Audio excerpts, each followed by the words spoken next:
The Secret Door to Success, narrated by Mary Muse.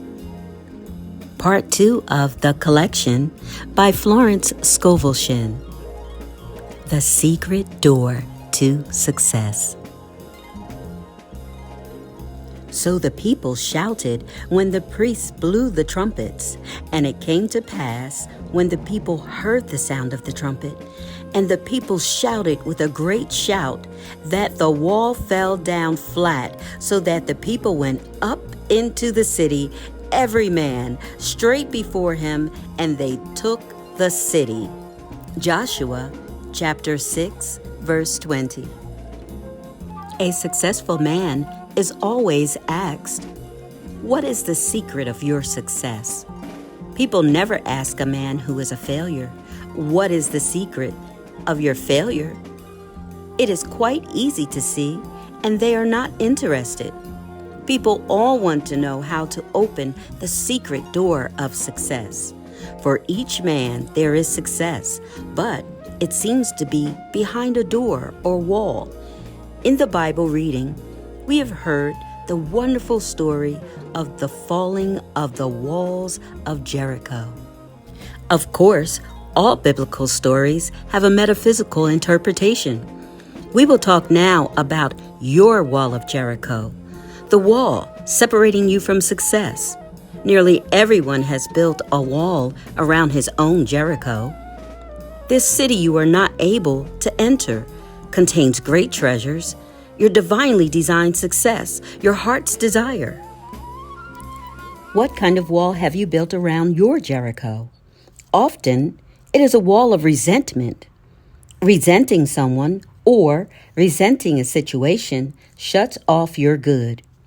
If you are a failure and resent the success of someone else, you are keeping away your own success. I have given the following statement to neutralize envy and resentment. What God has done for others, He now does for me and more.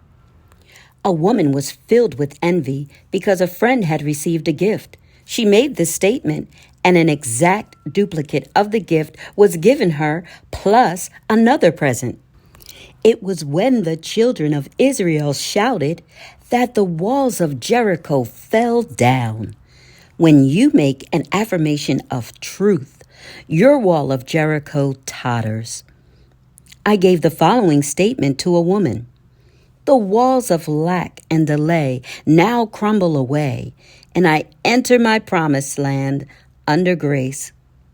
She had a vivid picture of stepping over a fallen wall and received the demonstration of her good almost immediately. It is the word of realization which brings about a change in your affairs, for words and thoughts are a form of radioactivity. Taking an interest in your work, enjoying what you are doing, opens the secret door to success. A number of years ago, I went to California to speak at the different centers by way of the Panama Canal. And on the boat, I met a man named Jim Tully. For years, he had been a tramp. He called himself the King of the Hobos. He was ambitious and picked up an education. He had a vivid imagination and commenced writing stories about his experiences. He dramatized tramp life. He enjoyed what he was doing and became a very successful author. I remember one book called Outside Looking In. It was made into a motion picture. He is now famous and prosperous and lives in Hollywood. What opened the secret door to success for Jim Tully? Dramatizing his life, being interested in what he was doing. He made the most of being a tramp. On the boat, we all sat at the captain's table, which gave us a chance to talk. Mrs. Grace Stone was also a passenger on the boat. She had written The Bitter Tea of General Yen and was going to Hollywood to have it made into a moving picture. She had lived in China and was inspired to write the book. That is the secret of success, to make what you are doing interesting to other people. Be interested yourself, and others will find you interesting. A good disposition, a smile, often opens the secret door. The Chinese say, a man without a smiling face must not open a shop. The success of a smile was brought out in a French moving picture in which Chevalier took the lead. The picture was called With a Smile. One of the characters had become poor, dreary, and almost a derelict. He said to Chevalier, "What good has my honesty done to me?" Chevalier replied, "Even honesty won't help you without a smile." So the man changes on the spot, cheers up, and becomes very successful. Living in the past, complaining of your misfortunes, builds a thick wall around your Jericho. Talking too much about your affairs, scattering your forces, brings you up against a high wall. I knew a man of brains and ability who was a complete failure.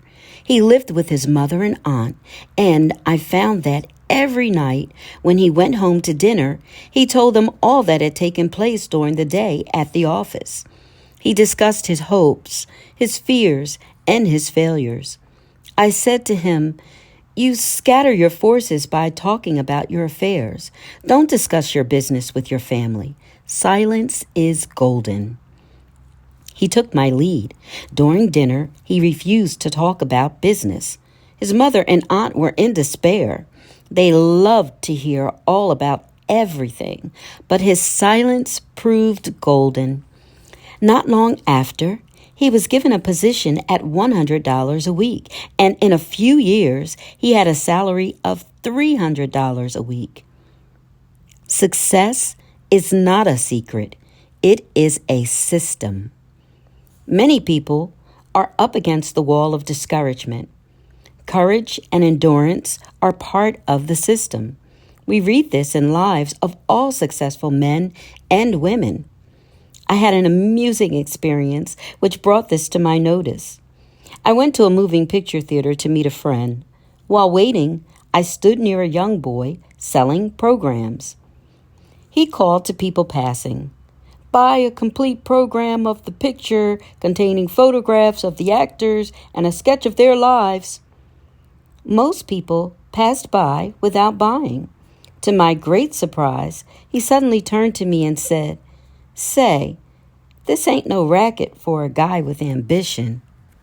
Then he gave a discourse on success. He said, "Most people give up just before something big is coming to them. A successful man never gives up." Of course, I was interested and said, "I'll bring you a book the next time I come. It is called The Game of Life and How to Play It. You will agree with a lot of the ideas." A week or two later, I went back with the book. The girl at the ticket office said to him, "Let me read it, Eddie, while you're selling programs." The man who took the tickets leaned over to see what it was about. The game of life always gets people's interest. I returned to the theater in about 3 weeks. Eddie had gone. He had expanded into a new job that he liked. His wall of Jericho had crumbled. He had refused to be discouraged. Only twice is the word success mentioned in the Bible, both times in the book of Joshua. Only be strong and very courageous to observe to do according to all the law which Moses my servant commanded thee. Turn not from it to the right nor to the left, that thou mayest have good success whithersoever thou goest.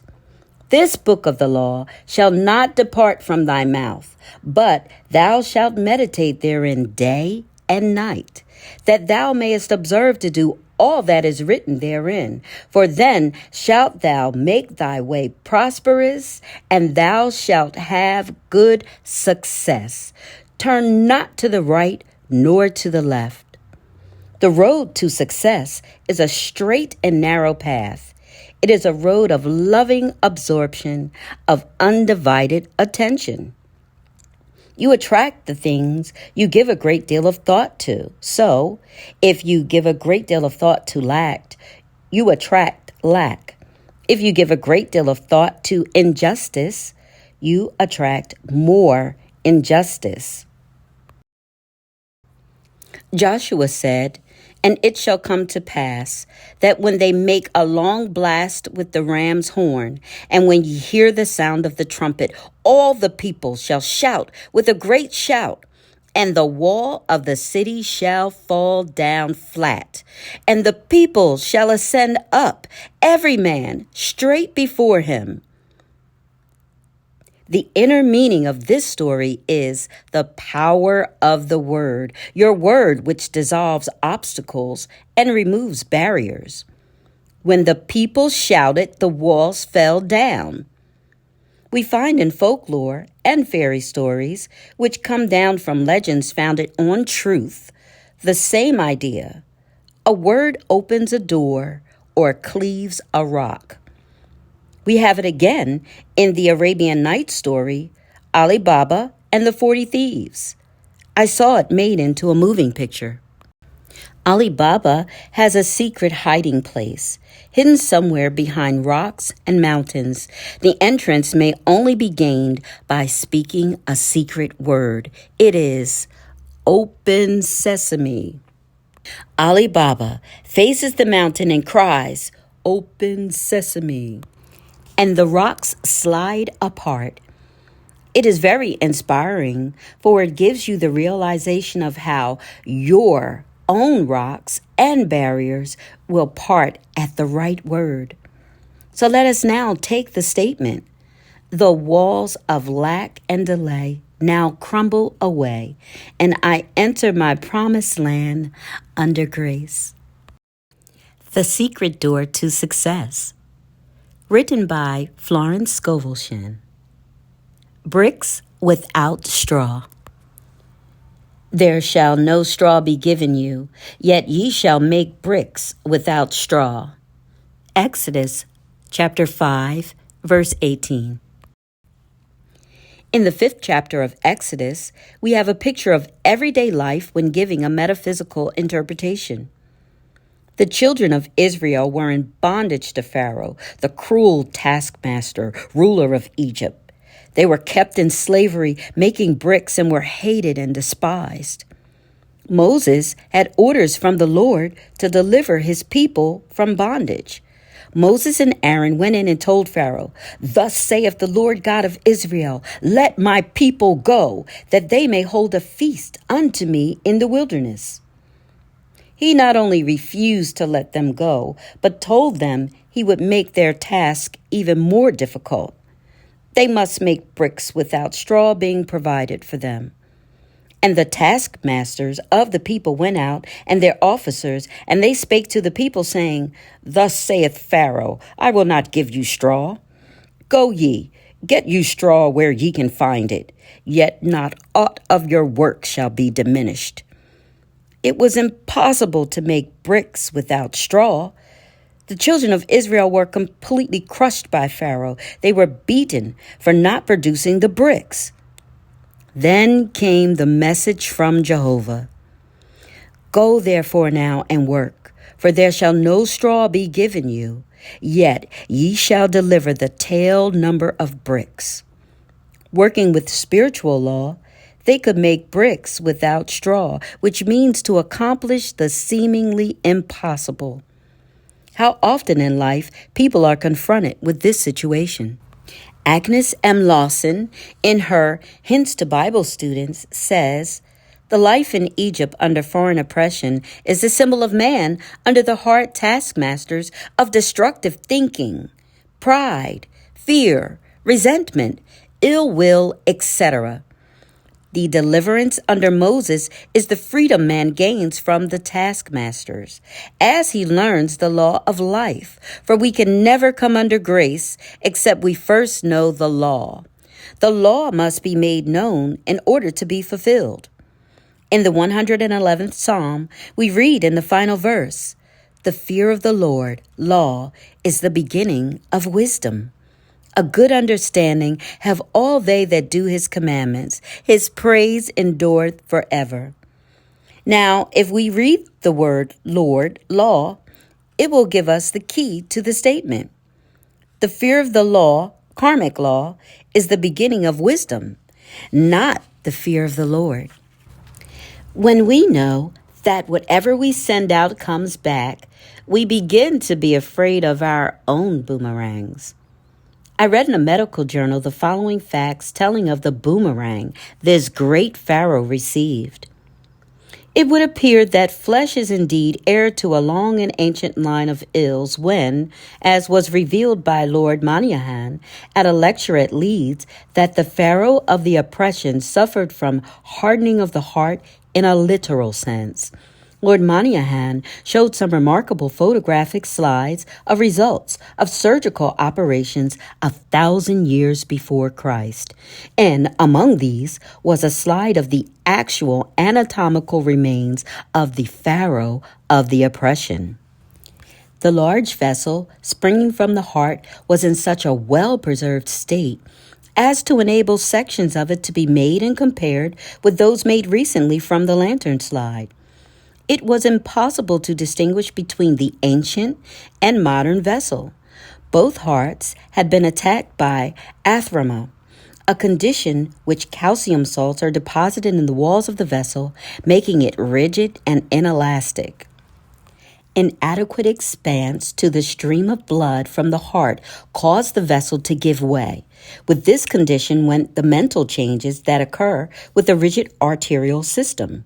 A narrowness of outlook, restriction, and dread of enterprise, a literal hardening of the heart. So, Pharaoh's hardness of heart hardened his own heart. This is as true today as it was several thousand years ago. We are all coming out of the land of Egypt, out of the house of bondage. Your doubts and fears keep you in slavery. You face a situation which seems hopeless. What can you do? It is a case of making bricks without straw. But remember the words of Jehovah. Go therefore now and work, for there shall no straw be given you, yet shall ye deliver the tale number of bricks. I was told the story of a woman who needed money for her rent. It was necessary to have it at once. She knew of no channel. She had exhausted every avenue. However, she was a truth student and kept making her affirmations. Her dog whined and wanted to go out. She put on his leash and walked down the street in the accustomed direction. However, the dog pulled at his leash and wanted to go in another direction. She followed, and in the middle of the block, opposite an open park, she looked down and picked up a roll of bills, which exactly covered her rent. She looked for ads, but never found the owner. There were no houses near where she found it. The reasoning mind, the intellect, takes the throne of Pharaoh in your consciousness. It says continually, "It can't be done. What's the use?" We must drown out these dreary suggestions with a vital affirmation. For example, take this statement. The unexpected happens. My seemingly impossible good now comes to pass. This stops all argument from the army of the aliens, the reasoning mind. The unexpected happens. That is an idea it cannot cope with. Thou hast made me wiser than mine enemies. Your enemy thoughts, your doubts, fears, and apprehensions. Think of the joy of really being free forever from the Pharaoh of the oppression. To have the idea of security, health, happiness, and abundance established in the subconscious. It would mean a life free from all limitation. It would be the kingdom which Jesus Christ spoke of, where all things are automatically added unto us. I say automatically added unto us because all life is vibration. And when we vibrate to success, happiness, and abundance, the things which symbolize these states of consciousness will attach themselves to us. Feel rich and successful, and suddenly you receive a large check or a beautiful gift. I tell the story showing the working of this law. I went to a party where people played games and whoever won received a gift. The prize was a beautiful fan. Among those present was a very rich woman who had everything. Her name was Clara. The poorer and resentful ones got together and whispered, "We hope Clara doesn't get the fan." Of course, Clara won the fan. She was carefree and vibrating to abundance. Envy and resentment short-circuit your good and keep away your fans. If you should happen to be resentful and envious, take the statement. What God has done for others, He now does for me and more. Then all the fans and things will come your way. No man gives to himself but himself, and no man takes away from himself but himself. The game of life is a game of solitaire. As you change, all conditions will change. Now, to go back to Pharaoh, the oppressor, no one loves an oppressor. I remember a friend I had many years ago. Her name was Letty. Her father had plenty of money and supplied her mother and herself with food and clothes, but no luxuries. We went to art school together, and all the students would buy reproductions of the Winged Victory, Whistler's Mother, or something to bring art into their homes. My friend's father called all these things plunder. He would say, "Don't bring home any plunder." So she lived in a colorless life without a Winged Victory on her bureau or Whistler's Mother on the wall. He would say often to my friend and her mother, "When I die, you'll both be well off." One day, someone said to Letty, "When are you going abroad?" All art students went abroad. She replied cheerfully, "Not till Papa dies." So, people always look forward to being free from lack and oppression. Let us now free ourselves from the tyrants of negative thinking. We have been slaves to doubts, fears, and apprehension. And let us be delivered as Moses delivered the children of Israel and come out of the land of Egypt, out of the house of bondage. Find the thought which is your great oppressor. Find the kingpin. In the logging camps in the spring, the logs are sent down the river in great numbers. Sometimes the logs become crossed and cause a jam. The men look for the log causing the jam. They call it the kingpin. Straighten it, and the logs rush down the river again. Maybe your kingpin is resentment. Resentment holds back your good. The more you resent, the more you will have to resent. You grow a resentment track in your brain, and your expression will be one of habitual resentment. You will be avoided and miss the golden opportunities which await you each day. I remember a few years ago, the streets were filled with men selling apples. They got up early to get the good corners. I passed one several times on Park Avenue. He had the most disagreeable expression I have ever seen. As people passed, he said, "Apples, apples," but no one stopped to buy. I invested in an apple and said, "You'll never sell apples unless you change your expression." He replied, "Well, that guy over there took my corner." I said, "Never mind about the corner. You can sell apples right here if you'll look pleasant." He said, "Okay, lady," and I went on. The next day I saw him. His whole expression had changed. He was doing a big business, selling apples with a smile. So find your kingpin. You may have more than one, and your logs of success, happiness, and abundance will go rushing down your river. Go, therefore, now and work, for there shall no straw be given you, yet ye shall make bricks without straw. The Secret Door to Success by Florence Scovel Shinn. Narrated by Mary Muse. And 5 of them were wise. And 5 of them were wise, and 5 were foolish. They that were foolish took their lamps, and took no oil with them. Matthew chapter 25, verses 2 and 3. My subject is the parable of the wise and the foolish virgins. And 5 of them were wise, and 5 were foolish. They that were foolish took their lamps, and took no oil with them. But the wise took oil in their vessels with their lamps. The parable teaches that true prayer means preparation.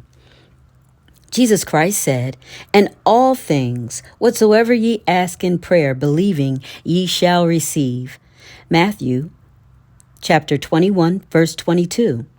Therefore I say unto you, what things soever ye desire when ye pray, believe that ye receive them, and ye shall receive them. Mark 11:24. In this parable, he shows that only those who have prepared for their good, thereby showing active faith, will bring the manifestation to pass. We might paraphrase the scriptures and say, when ye pray, believe ye have it. When ye pray, act as if you have already received. Armchair faith or rocking chair faith will never move mountains. In the armchair, in the silence or meditation, you are filled with the wonder of this truth and feel that your faith will never waver. You know that the Lord is your shepherd. You shall not want. You feel that your God of plenty will wipe out all burdens of debt or limitations. Then you leave your armchair and step out into the arena of life. It is only what you do in the arena that counts. I will give you an illustration showing how the law works, for faith without action is dead. A man, one of my students, had a great desire to go abroad.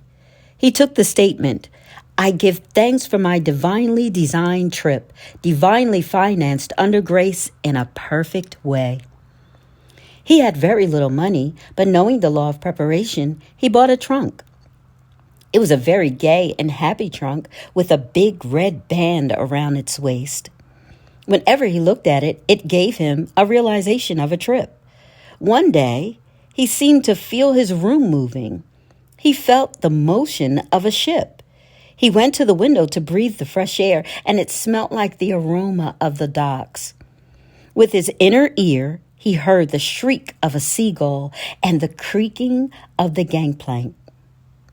The trunk had commenced to work. It had put him in the vibration of his trip.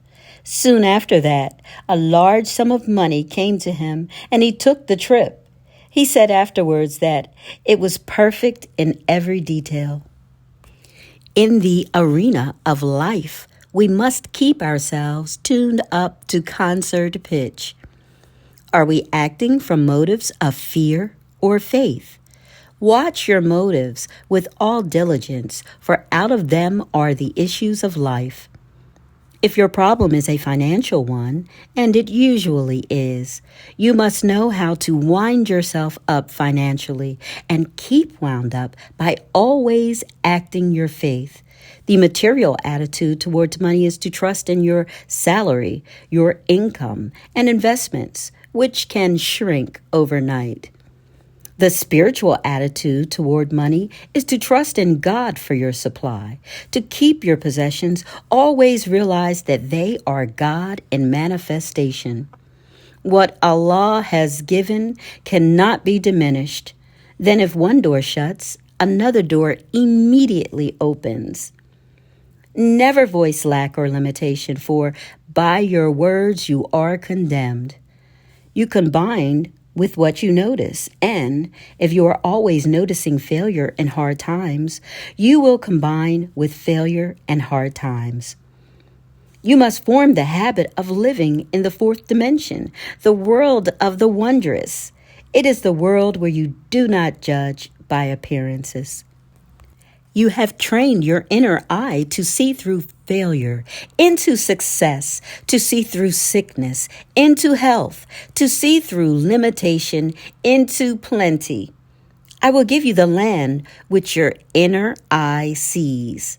I will give to you the land which thou seest. The man who achieves success has the fixed idea of success.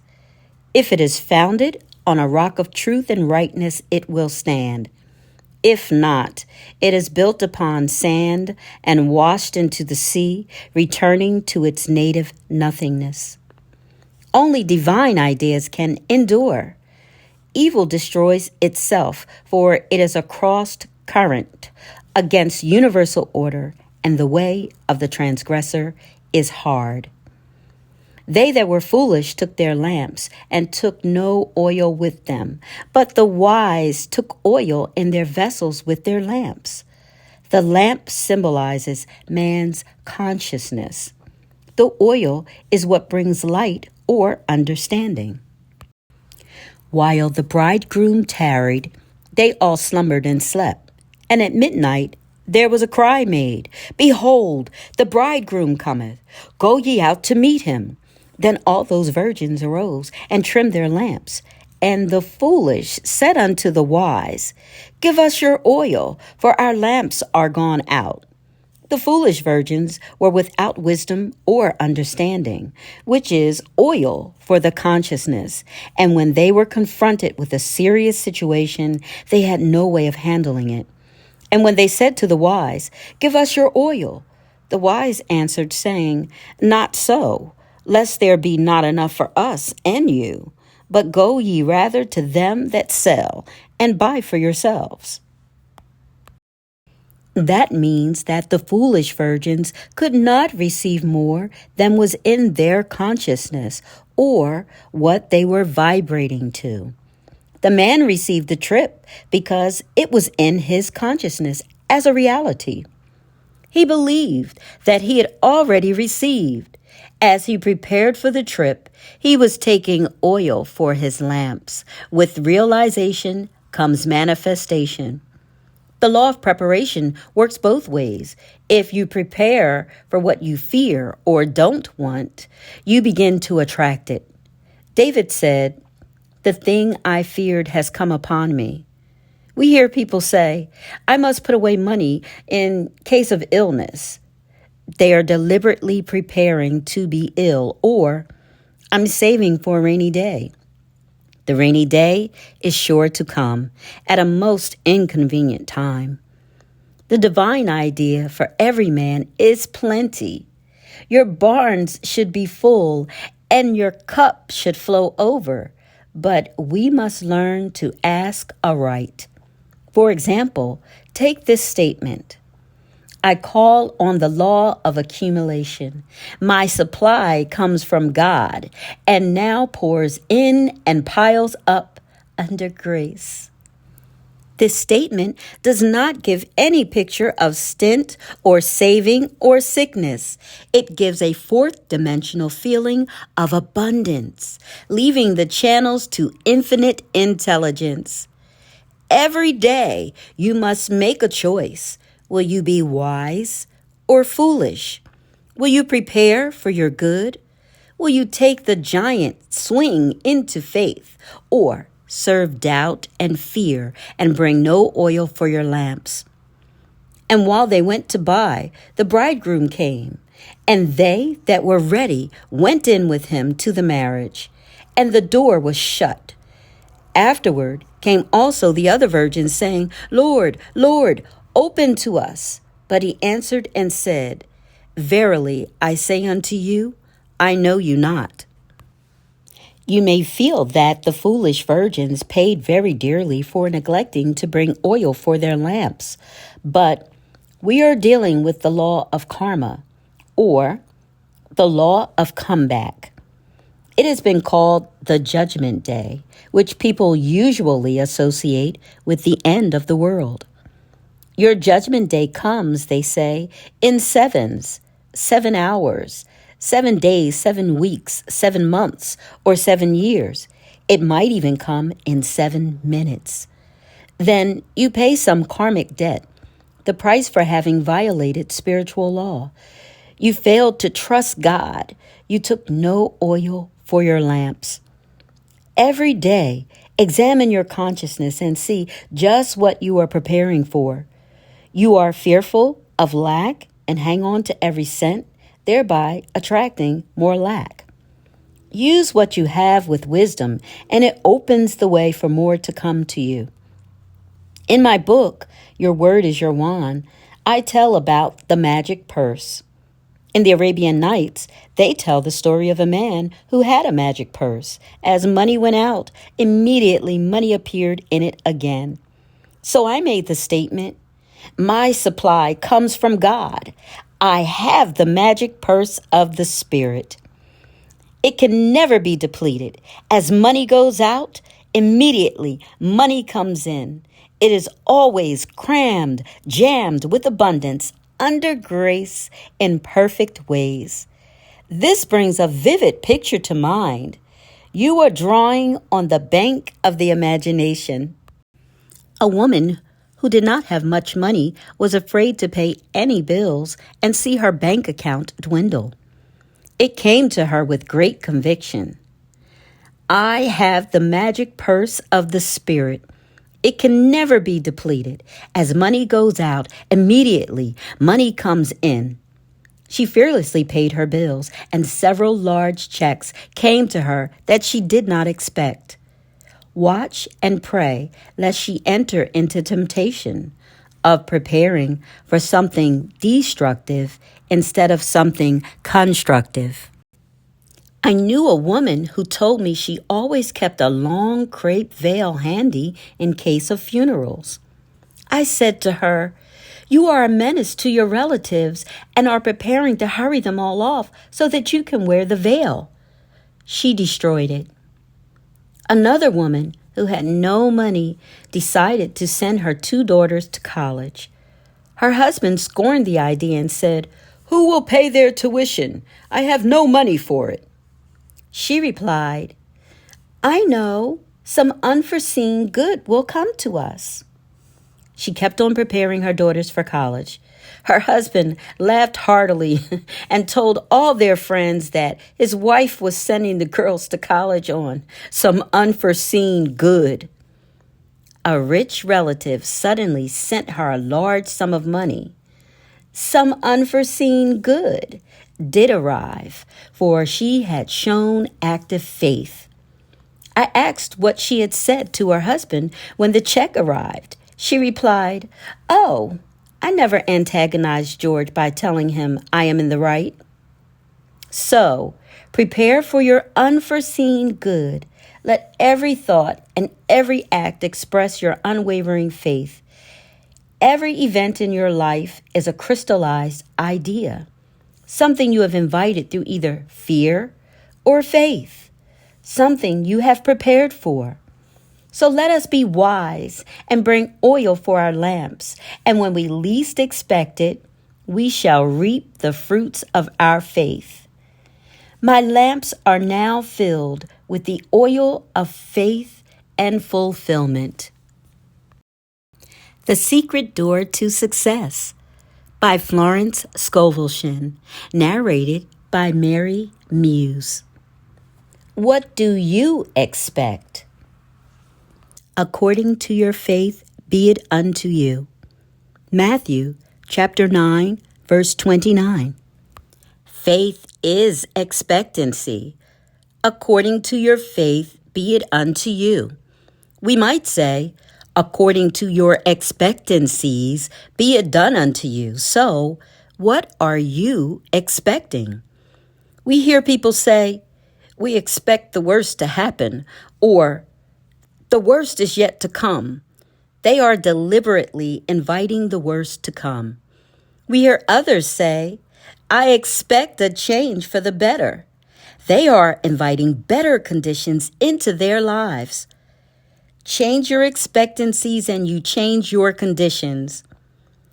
How can you change your expectancies when you have formed the habit of expecting loss, lack, or failure? Begin to act as if you expected success, happiness, and abundance. Prepare for your good. Do something to show you expect it to come. Active faith alone will impress the subconscious.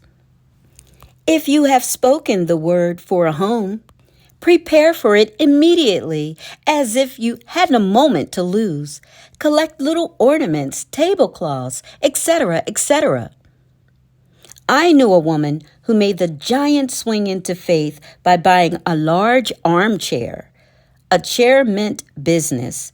She bought a large and comfortable chair, for she was preparing for the right man. He came. Someone will say, suppose you haven't money to buy ornaments or a chair. Then look in shop windows and link with them in thought. Get in their vibration. I sometimes hear people say, I don't go into the shops because I can't afford to buy anything. That is just the reason you should go into the shops. Begin to make friends with the things you desire or require. I know a woman who wanted a ring. She went boldly to the ring department and tried on rings. It gave her such a realization of ownership that not long after, a friend made her a gift of a ring. You combine with what you notice. Keep on noticing beautiful things, and you make an invisible contact. Sooner or later, these things are drawn into your life, unless you say, poor me, too good to be true. My soul, wait thou only upon God, for my expectation is from him. This is a most important statement from the 62nd Psalm. The soul is the subconscious mind, and the psalmist was telling his subconscious to expect everything directly from the universal, not to depend upon doors and channels. My expectation is from him. God cannot fail, for his ways are ingenious, his methods are sure. You can expect any seemingly impossible good from God if you do not limit the channels. Do not say how you want it done or how it can't be done. God is the giver and the gift and creates his own amazing channels. Take the following statement. I cannot be separated from God the giver. Therefore, I cannot be separated from God the gift. The gift is God in action. Get the realization that every blessing is good in action, and see God in every face and good in every situation. This makes you the master of all conditions. A woman came to me saying that there was no heat in the radiators in their apartment and that her mother was suffering from the cold. She added, the landlord has declared that we can't have heat until a certain date. I replied, God is your landlord. She said, that's all I want to know, and rushed out. That evening, the heat was turned on without asking. It was because she realized that the landlord was God in manifestation. This is a wonderful age, for people are becoming miracle-minded. It is in the air. Quoting from an article which I found in the New York Journal, An American by John Anderson, it corroborates what I have just said. The title of the article is, Theater Goers Make Hits of Metaphysical Plays.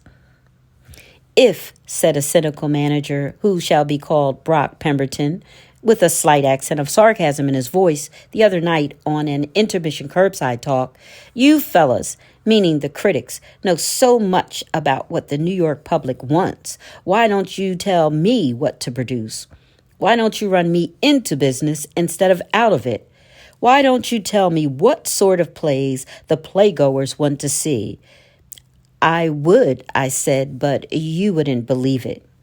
You're hedging, he said. You don't know, and you're trying to cover up by pretending to know more than you're willing to say. You haven't any more idea than I have this minute what sort of plays generally succeed. I have, I said. There is one surefire success, one theme that works and has always worked. Whether it is competing with boy meets girl, mysteries, historical tragedies, etc., no play on the theme has ever completely failed if it had any merit at all, and a lot of poor ones have been big hits. You're stalling again, said Mr. Pemberton. What sort of plays are they? Metaphysical, I said, fouling slightly with a big word and waiting quietly for the effect. Metaphysical, said Mr. Pemberton. You mean metaphysical? I paused a moment, and since Mr. Pemberton said nothing, went right on spouting such titles as The Green Pastures, The Star Wagon, Father Malachi's Miracle, etc. Some of these, I added, reached the public over the heads of the critics, but Mr. Pemberton had departed to ask probably in every theater in town, "Is there a metaphysician in the house?" People are beginning to realize the power of their words and thoughts. They understand why faith is the substance of the thing hoped for, the evidence of things not seen. We see the law of expectancy working out through superstition. If you walk under a ladder and expect it to give you bad luck, it will give you bad luck. The ladder is quite innocent. Bad luck came because you expected it. We might say expectancy is the substance of the things hoped for, or expectancy is the substance of the thing man fears. The thing I expected has come upon me. Nothing is too good to be true. Nothing is too wonderful to happen. Nothing is too good to last when you look to God for your good. Now, think of the blessings which seem so far off and begin to expect them now under grace in an unexpected way, for God works in unexpected ways, his wonders to perform. I was told that there are 3,000 promises in the Bible. Let us now expect all these blessings to come to pass. Among them, we are promised riches and honor, eternal youth. Your flesh shall become as a little child's, and eternal life. Death itself shall be overcome. Christianity, as founded upon the forgiveness of sins and an empty tomb. We now know that all these things are scientifically possible. As we call on the law of forgiveness, we become free from mistakes and the consequence of mistakes. Through your sins, be as scarlet, ye shall be washed whiter than wool. Then our bodies will be bathed in light and express the body electric, which is incorruptible and indestructible, pure substance expressing perfection. I expect the unexpected. My glorious good now comes to pass. The Secret Door to Success by Florence Scovel Shinn, narrated by Mary Muse. The long arm of God. The eternal God is thy refuge, and underneath are the everlasting arms. Deuteronomy chapter 33, verse 27. In the Bible, the arm of God always symbolizes protection. The writers of the Bible knew the power of a symbol. It brings a picture which impresses the subconscious mind. They used the symbols of the rock, sheep, shepherds, vineyard, lamp, and hundreds of others. It would be interesting to know how many symbols are used in the Bible. The arm also symbolizes strength. The eternal God is thy refuge, and underneath are the everlasting arms. And he shall thrust out the enemy from before thee, and shall say, Destroy them. Who is the enemy before thee? The negative thought forms which you have built up in your subconscious mind. A man's enemies are only those of his own household. The everlasting arms thrust out these enemy thoughts and destroy them. Have you ever felt the relief of getting out some negative thought form? Perhaps you have built up a thought form of resentment until you are always boiling with anger about something. You resent people you know, people you don't know, people in the past, and people in the present, and you may be sure that the people in the future won't escape your wrath. All the organs of the body are affected by resentment, for when you resent with every organ of the body. You pay the penalty with rheumatism, arthritis, neuritis, etc., for acid thoughts produce acid in the blood. All this trouble comes because you are fighting the battle, not leaving it to the long arm of God. I have given the following statement to many of my students. The long arm of God reaches out over people and conditions, controlling this situation and protecting my interest. This brings a picture of a long arm symbolizing strength and protection. With the realization of the power of the long arm of God, you would no longer resist or resent. You would relax and let go. The enemy thoughts within you would be destroyed. Therefore, the adverse conditions would disappear. Spiritual development means the ability to stand still or stand aside and let infinite intelligence lift your burdens and fight your battles. When the burden of resentment is lifted, you experience a sense of relief. You have a kindly feeling for everyone, and all the organs of your body begin to function properly. A clipping quoting Albert Edward Day, D.D. reads, that loving our enemies is good for our spiritual health is widely known and accepted, but that negation and poisonous emotions destroy physical health is a relatively new discovery. The problem of health is often an emotional one. Wrong emotions entertained and repeated are potent causes of illness. When the preacher talks about loving your enemies, the man on the street is apt to dismiss the idea as unendurable and pious. But the fact is, the preacher is telling you something which is one of the first laws of hygiene as well as ethics. No man, even for his body's sake, can afford to indulge in hatred.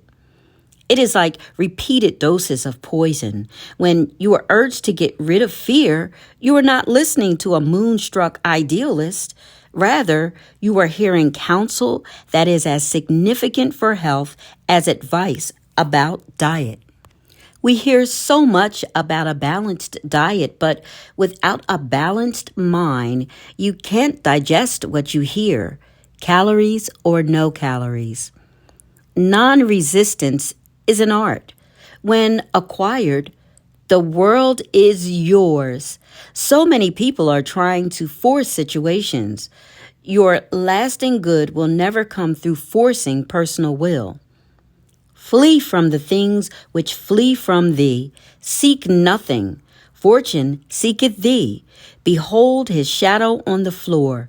Behold him standing at the door. I do not know the author of these lines. Lovelock, the celebrated English athlete, was asked how to attain his speed and endurance in running. He replied, "Learn to relax. Let us attain this rest in action." He was most relaxed when running the fastest. Your big opportunity and big success usually slide in when you least expect it. You have to let go long enough for the great law of attraction to operate. You never saw a worried and anxious magnet. It stands up straight and hasn't a care in the world because it knows the needles can't help jumping to it. The things we rightly desire come to pass when we have taken the clutch off. I say in my correspondence course, do not let your heart's desire become a heart's dis-ease. You are completely demagnetized when you desire something too intensely. You worry, fear, and agonize. There is an occult law of indifference. None of these things move me. Your ships come in over a don't care sea. Many people, in truth, antagonize friends because they are too anxious for them to read the books and go to the lectures. They meet opposition. A friend took my book, The Game of Life and How to Play It, to her brother's house to read. The young men of the family refused to read it. No nut stuff for them. One of these young men drives a taxi cab. One night, he drove a taxi which belonged to another man. In going over the car, he found a book stuffed away somewhere. It was The Game of Life and How to Play It. The next day, he said to his aunt, I found Mrs. Shinn's book in the taxi last night. I read it and it's great. There's a lot of good reading in it. Why doesn't she write another book? God works in roundabout ways, his wonders to perform. I meet unhappy people and a few grateful and contented people. A man said to me one day, I have a great deal to be thankful for. I have good health, enough money, and I'm still single. The 89th Psalm is very interesting, for we find that two individuals take part. The man who sings the psalm, for all psalms are songs or poems, and the Lord God of hosts answers him. It is a song of praise and thanksgiving, extolling the strong arm of God. I will sing of the mercies of the Lord forever. O Lord God of hosts, who is a strong Lord like unto thee? Thou hast a mighty arm, strong is thy hand, and high is thy right hand. Then the Lord of hosts replies, with whom my hand shall be established. Mine arm also shall strengthen him. My mercy will I keep for him forevermore, and my covenant shall stand fast with him. We only hear the words forevermore in the Bible and in fairy tales. In the absolute, man is outside of time and space. His good is from everlasting to everlasting. The fairy tales came down from the old Persian legends which were founded upon truth. Aladdin and his wonderful lamp is the outpicturing of the word. Aladdin rubbed the lamp, and all his desires came to pass. Your word is your lamp. Words and thoughts are a form of radioactivity and do not return void. A scientist has said that words are clothed in light. You are continually reaping the fruits of your words. A friend in one of my meetings said that she had brought a man to my class who had been out of work for a year or more. I gave the statement, now is the appointed time. Today is the day of my amazing good fortune. It clicked in his consciousness. Soon after, he was given a position which paid him $9,000 a year. A woman told me that when I blessed the offering, I said that each offering would return 1,000-fold. She had put $1 in the collection. She said with great realization, that dollar is blessed and returns $1,000. She received $1,000 a short time afterwards in a most unexpected way. Why do some people demonstrate this truth so much more quickly than others? It is because they have the ears that hear. Jesus Christ tells the parable of the man who sowed the seed and it fell upon good ground. The seed is the word. I say, listen for the statement that clicks, the statement that gives you realization. That statement will bear fruit. The other day, I went into a shop where I know the employer quite well. I had given one of his employees an affirmation card.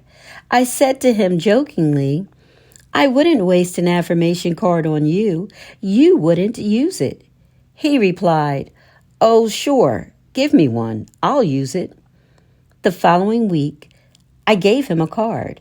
Before I left, he rushed up to me excitedly and said, I made that statement and 2 new customers walked in. It was, now is the appointed time. Today is the day of my amazing good fortune. It had clicked. So many people use their words in exaggerated and reckless statements. I find a great deal of material for my talks in the beauty parlor. A young girl wanted a magazine to read. She called to the operator, give me something terribly new and frightfully exciting. All she wanted was the latest moving picture magazine. You hear people say, I wish something terribly exciting would happen. They are inviting some unhappy but exciting experience into their lives. Then they wonder why it happened to them. There should be a chair of metaphysics in all colleges. Metaphysics is the wisdom of the ages. It is the ancient wisdom taught all through the centuries in India and Egypt and Greece. Hermes Trismegistus was a great teacher of Egypt. His teachings were closely guarded and have come down to us over 10 centuries. He lived in Egypt in the days when the present race of men was in its infancy. But if you read the Kabbalion carefully, you will find that he taught just what we are teaching today. He said that all mental states were accompanied by vibrations. You combine with what you vibrate to. So let us all now vibrate to success, happiness, and abundance. Now is the appointed time. Today is the day of my amazing good fortune. The Secret Door to Success by Florence Scovel Shinn. Narrated by Mary Muse. The Fork in the Road. Choose you this day whom ye will serve. Joshua chapter 24, verse 15. Every day there is a necessity of choice, a fork in the road. Shall I do this or shall I do that? Shall I go or shall I stay? Many people do not know what to do. They rush about letting other people make decisions for them, then regret having taken their advice. There are others who carefully reason things out. They weigh and measure the situation like dealing in groceries and are surprised when they fail to attain their goal. There are still other people who follow the magic path of intuition and find themselves in their promised land in the twinkling of an eye. Intuition is a spiritual faculty high above the reasoning mind, but on that path is all that you desire or require. In my book, The Game of Life and How to Play It, I give many examples of success attained through using this marvelous faculty. I say also that prayer is telephoning to God and intuition is God telephoning to you. Correspondence course. So choose ye this day to follow the magic path of intuition. In my question and answer classes, I tell you how to cultivate intuition. In most people, it is a faculty which has remained dormant. So we say, awake thou that sleepeth. Wake up to your leads and hunches. Wake up to the divinity within. Claude Bragdon said, to live intuitively is to live fourth dimensionally. Now, it is necessary for you to make a decision. You face a fork in the road. Ask for a definite, unmistakable lead, and you will receive it. We find many events to interpret metaphysically in the book of Joshua. After the death of Moses, the divine command came to Joshua. Now therefore, arise and go over the Jordan, thou and all thy people, unto the land which I do give to them. Every place the sole of your feet shall tread upon, to you have I given it. The feet are the symbol of understanding, so it means metaphysically, all that we understand stands under us in consciousness, and what is rooted there can never be taken from us. For the Bible goes on to say, there shall not any man be able to stand before thee all the days of thy life. I will not fail thee nor forsake thee. Only be thou strong and very courageous, that thou mayest observe to do according to all the law, which Moses my servant commanded thee. Turn not from it to the right hand or to the left, that thou mayest prosper whithersoever thou goest. So we find we have success through being strong and very courageous and following spiritual law.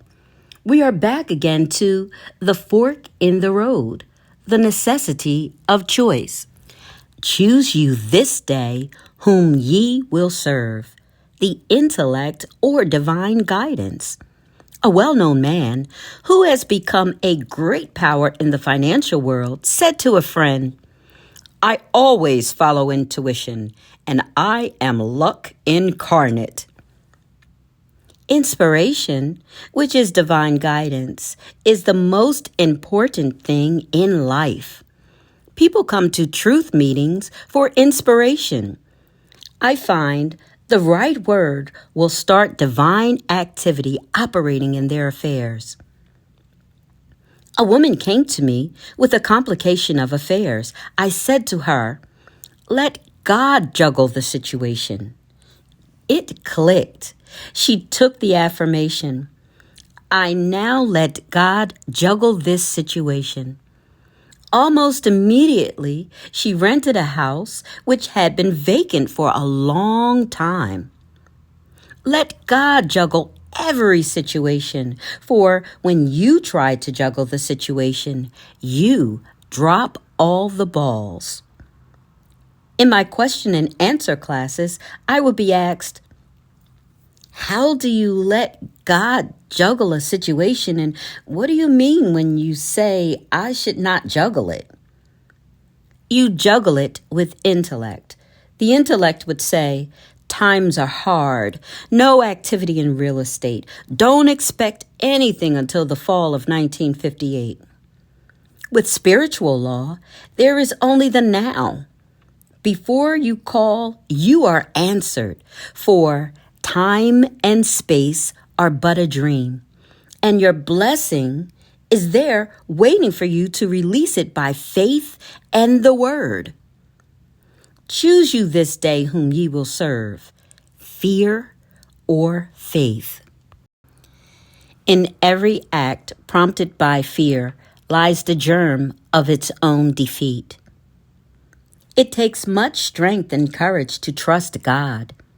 We often trust Him in little things, but when it comes to a big situation, we feel we had better attend to it ourselves. Then comes defeat and failure. The following extract from a letter which I received from a woman in the West shows how conditions can change in the twinkling of an eye. I've had the pleasure of reading your wonderful book, The Game of Life and How to Play It. I have 4 boys, 10, 13, 15, and 17, and thought, How wonderful for them to grasp it in their early life and be able to get things which are theirs by divine right. The lady who let me read her copy gave me other things to read, but it seemed when I picked this book up, it was magnetic, and I could not let go of it. After reading it, I realized I was trying to live divinely, but did not understand the law, or I would have been much further advanced. At first, I thought it quite hard to find a place in the business world after so many years of being a mother. But I got this statement. God makes a way where there is no way. And He did that very thing for me. I am grateful for my position and smile when people say, "How do you do it? Manage 4 growing boys, a home, after all the times you have been hospitalized with such major operations and none of your relatives near you." I have that statement in my book. God makes a way where there is no way. God made a way for her in business when all her friends said it couldn't be done. The average person will tell you almost anything can't be done. I had an example of this the other day. In a shop, I found a delightful little silver drippolator, which would make just 1 cup of anything. I showed it to some friends with enthusiasm, thinking, "It's so very cute," and one said, "It will never work." The other said, "If it belonged to me, I'd throw it away." I stood up for the little drippolator and said I knew it would work, which it did. My friends were simply typical of the average person who says it can't be done. All big ideas meet with opposition. Do not let other people rock your boat. Follow the path of wisdom and understanding, and turn not from it to the right hand or to the left, that thou mayest prosper whithersoever thou goest. In the 13th verse of the 24th chapter of Joshua, we read a remarkable statement. "And I have given you a land for which ye did not labor, and cities which ye did not build, and ye dwell in them. Of the vineyards and olive yards which ye planted not, do ye eat." This shows that man cannot earn anything. His blessings come as gifts. Gifts lest any man shall boast. With the realization of wealth, we receive the gift of wealth. With the realization of success, we receive the gift of success, for success and abundance are states of mind. For it is the Lord our God, He it is that brought us up and our fathers out of the land of Egypt and out of the house of bondage. The land of Egypt stands for darkness, the house of bondage, where man is a slave to his doubts and fears and beliefs and lack and limitation, the result of having followed the wrong fork in the road. Misfortune is due to failure to stick to the things which Spirit has revealed through intuition. All big things have been accomplished by men who stuck to their big ideas. Henry Ford was past middle age when the idea of the Ford car came to him. He had great difficulty in raising the money. His friends thought it was a crazy idea. His father said to him tearfully, "Henry, why do you give up a good $25 a week job in order to chase a crazy idea?" But no one could rock Henry Ford's boat. So, in order to come out of the land of Egypt, out of the house of bondage, we must make the right decisions. Follow the right fork in the road. Only be thou strong and very courageous, that thou mayest observe to do according to the law, which Moses, my servant, commanded thee. Turn not from it to the right hand, nor to the left, that thou mayest prosper whithersoever thou goest. So, as we reach the fork in the road today, let us fearlessly follow the voice of intuition. The Bible calls it the still small voice. There came a voice behind me saying, "This is the way, walk ye in it. On this path is the good already prepared for you. You will find the land for which ye did not labor, and cities which ye build not, and ye dwell in them. Of the vineyards and olive yards which ye planted not, do ye eat. I am divinely led. I follow the right fork in the road. God makes a way where there is no way." The Secret Door to Success by Florence Scovel Shinn. Narrated by Mary Muse. Crossing your Red Sea. Speak unto the children of Israel that they go forward. Exodus chapter 14, verse 15. One of the most dramatic stories in the Bible is the episode of the children of Israel crossing the Red Sea. Moses was leading them out of the land of Egypt, where they were kept in bondage and slavery. They were being pursued by the Egyptians. The children of Israel, like most people, did not enjoy trusting God. They did a lot of murmuring. They said to Moses, "Is not this the word that we did tell thee in Egypt, saying, Let us alone, that we may serve the Egyptians? For it had been better for us to serve the Egyptians than that we should die in the wilderness." And Moses said unto the people, "Fear ye not, stand still, and see the salvation of the Lord, which he will show to you today. For the Egyptians whom you have seen today, ye shall see them again no more forever. The Lord shall fight for you, and ye shall hold your peace." We might say that Moses pounded faith into the children of Israel. They preferred being slaves to their old doubts and fears, for Egypt stands for darkness, than to take the giant swing into faith and pass through the wilderness to their promised land. There is indeed a wilderness to pass through before your promised land is reached. The old doubts and fears encamp round about you, but there is always someone to tell you to go forward. There is always a Moses on your pathway. Sometimes it is a friend, sometimes intuition. And the Lord said to Moses, "Wherefore criest thou unto me? Speak unto the children of Israel, that they go forward.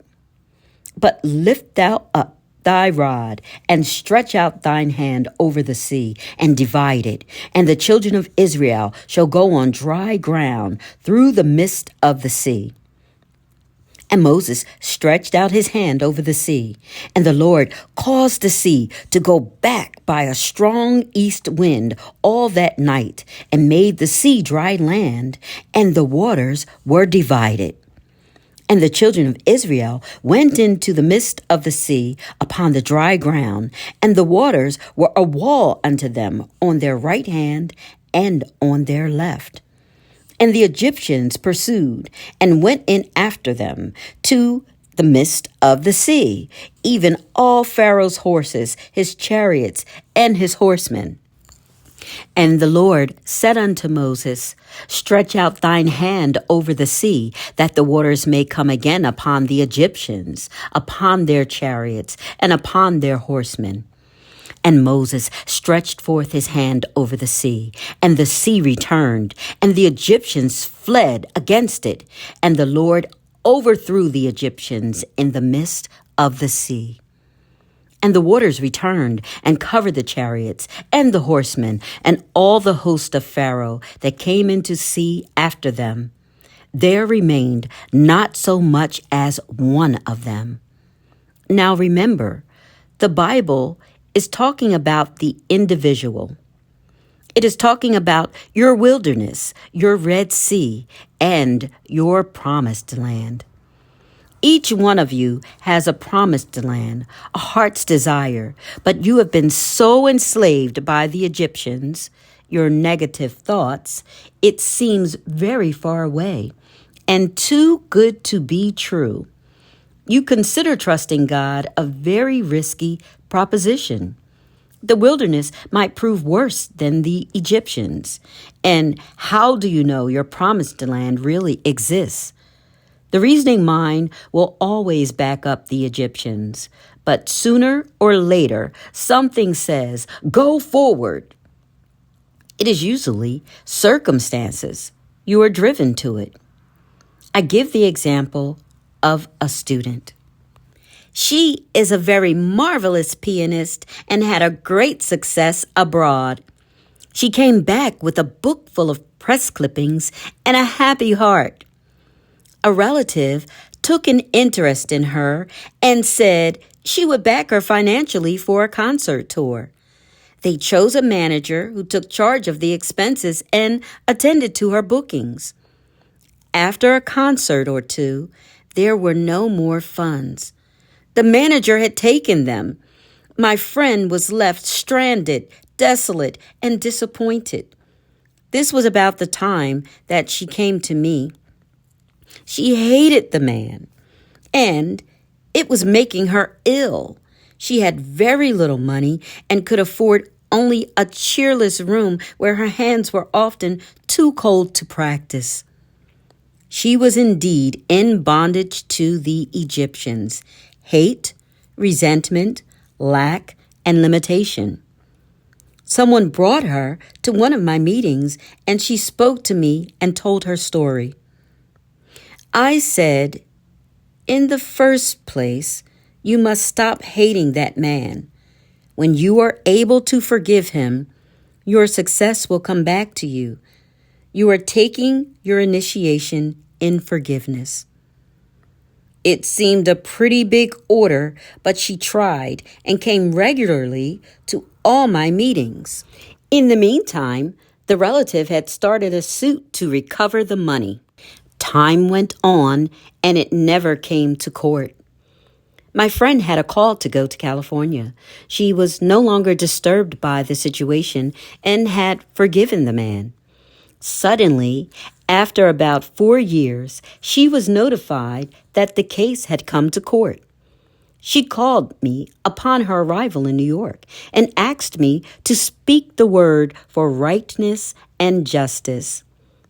They went at the appointed time, and it was all settled out of court, the man restoring the money by monthly payments. She came to me overflowing with joy, for she said, I hadn't the least resentment toward the man. He was amazed when I greeted him cordially. Her relative said that all the money was to go to her, so she found herself with a big bank account. Now she will soon reach her promised land. She came out of the house of bondage, of hate and resentment, and crossed her Red Sea. Her goodwill toward the man caused the waters to part, and she crossed over on dry land. Dry land symbolizes something substantial under your feet. The feet symbolize understanding. Moses stands out as one of the greatest figures in biblical history. It came to Moses to move from Egypt with his nation. The task before him was not only the unwillingness of Pharaoh to let go of those whom he had made into profitable slaves, but also to stimulate to open rebellion this nation, which had lost its initiative under the hardships of its taskmaster. It required extraordinary genius to meet this condition, which Moses possessed with self-abnegation and the courage of his own convictions. Self-abnegation. He was called the meekest of men. We often heard the expression, as meek as Moses. He was so meek toward the commands of the Lord that he became one of the strongest of men. The Lord said to Moses, "Lift thou up thy rod, and stretch out thine hand over the sea, and divide it, and the children of Israel shall go on dry ground through the midst of the sea." So, never doubting, he said to the children of Israel, "Go forward." This was a daring thing to do, to lead a multitude of people into the sea, having perfect faith they would not drown. Behold the miracle. The Lord caused the sea to go back by a strong east wind all the night, and made the sea dry land, and the waters were divided. Now remember, this could happen for you this very day. Think of your problem. Maybe you have lost your initiative from living so long a slave to Pharaoh, your doubts, fears, and discouragements. Say to yourself, "Go forward." The Lord caused the Red Sea to go back by a strong east wind. We will think of this strong east wind as a strong affirmation. Take a vital statement of truth. For example, if your problem is a financial one, say, "My supply comes from God, and big, happy financial surprises now come to me under grace in perfect ways." The statement is a good one, for it contains the element of mystery. We are told that God works in mysterious ways, his wonders to perform. We might say, in surprising ways. Now that you have made your statement for supply, you have caused the east wind to blow. So walk up to your Red Sea of lack or limitation. The way to walk up to your Red Sea is to do something to show your fearlessness. I will tell the story of a student who had an invitation to visit friends at a very fashionable summer resort. She had been living in the country for a long time, grown heavier, and nothing fitted her but her Girl Scout suit. Suddenly, she received the invitation. It meant evening clothes, slippers, and accessories, none of which she had, and no money to buy them. She came to me. I said, "What is your hunch?" She replied, "I feel very fearless. I have the hunch to go anyway." So she squeezed herself into something to travel in and went. When she arrived at her friend's house, she was greeted warmly. But her hostess said, with some embarrassment, "Maybe what I've done will hurt you, but there are some evening clothes and slippers I never wear which I have put in your room. Won't you make use of them?" My friend assured her she would be delighted, and everything fitted perfectly. She had indeed walked up to her Red Sea and passed over on dry land. The waters of my Red Sea part, and I pass over on dry land. I now go forward into my promised land.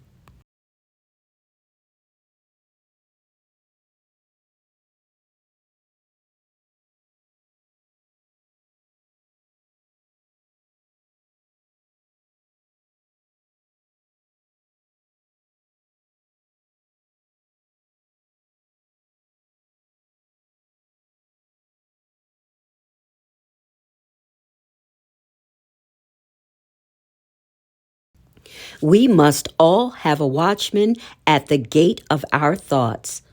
The watchman at the gate is the superconscious mind.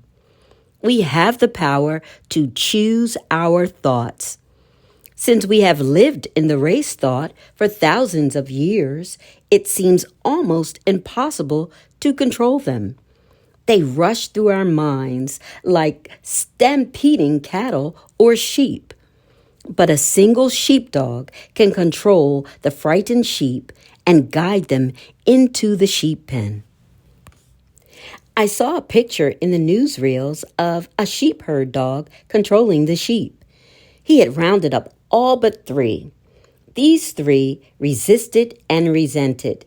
They baaed and lifted their front feet in protest, but the dog simply sat down in front and never took his eyes off them. He did not bark or threaten. He just sat and looked his determination. In a little while, the sheep tossed their heads and went in the pen. We can learn to control our thoughts in the same way, by gentle determination, not force. We take an affirmation and repeat it continually while our thoughts are on the rampage. We cannot always control our thoughts, but we can control our words, and repetition impresses the subconscious, and we are then master of the situation. In the 6th chapter of Jeremiah, we read, I set a watchman over you, saying, hearken to the sound of the trumpet. Your success and happiness in life depend upon the watchman at the gate of your thoughts, for your thoughts, sooner or later, crystallize on the external. People think by running away from a negative situation, they will be rid of it, but the same situation confronts them wherever they go. They will meet the same experiences until they have learned their lessons. This idea is brought out in the moving picture, The Wizard of Oz. The little girl Dorothy is very unhappy because the mean woman in the village wants to take away her dog, Toto. She goes in despair to confide in her Aunt Em and Uncle Henry, but they are too busy to listen and tell her to run along. She says to Toto, there is somewhere a wonderful place high above the skies where everybody is happy and no one is mean. How she would love to be there. A Kansas cyclone suddenly comes along, and she and Toto are lifted up high in the sky and land in the country of Oz. Everything seems very delightful at first, but soon she has the same old experiences. The mean old woman of the village has turned into a terrible witch and is still trying to get Toto from her. How she wishes she were back in Kansas. She is told to find the Wizard of Oz. He is all-powerful and will grant her request. She starts off to find his palace in the Emerald City. On the way, she meets a scarecrow. He is so unhappy because he hasn't a brain. She meets a man of tin who is so unhappy because he hasn't a heart. Then she meets a lion who is so unhappy because he has no courage. She cheers them up by saying, we'll all go to the Wizard of Oz and he'll give us what we want. The scarecrow, a brain, the tin man, a heart, and the lion, courage. They encounter terrible experiences, for the bad witch is determined to capture Dorothy and take away Toto and the ruby slippers which protect her. At last, they reach the Emerald Palace of the Wizard of Oz. They ask for an audience, but are told no one has ever seen the Wizard of Oz, who lives mysteriously in the palace. But through the influence of the Good Witch of the North, they enter the palace.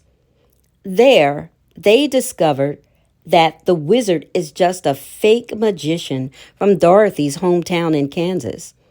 They are all in despair because their wishes cannot be granted. But then the Good Witch shows them that their wishes are already granted.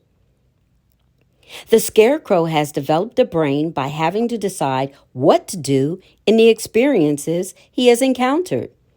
The Tin Man finds he has a heart because he loves Dorothy.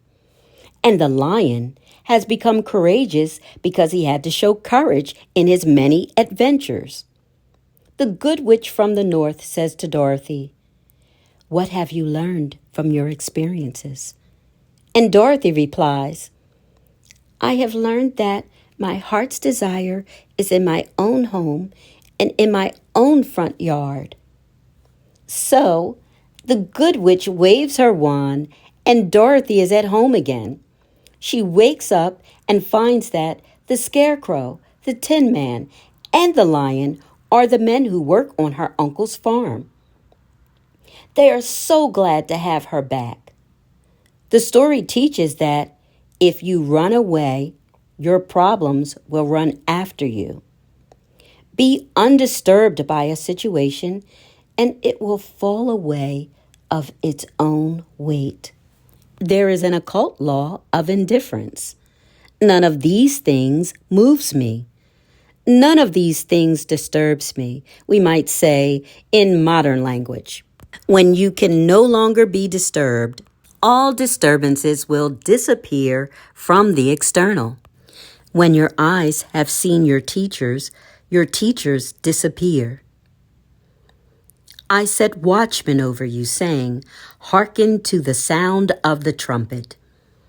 A trumpet is a musical instrument used in olden times to draw people's attention to something, to victory, to order.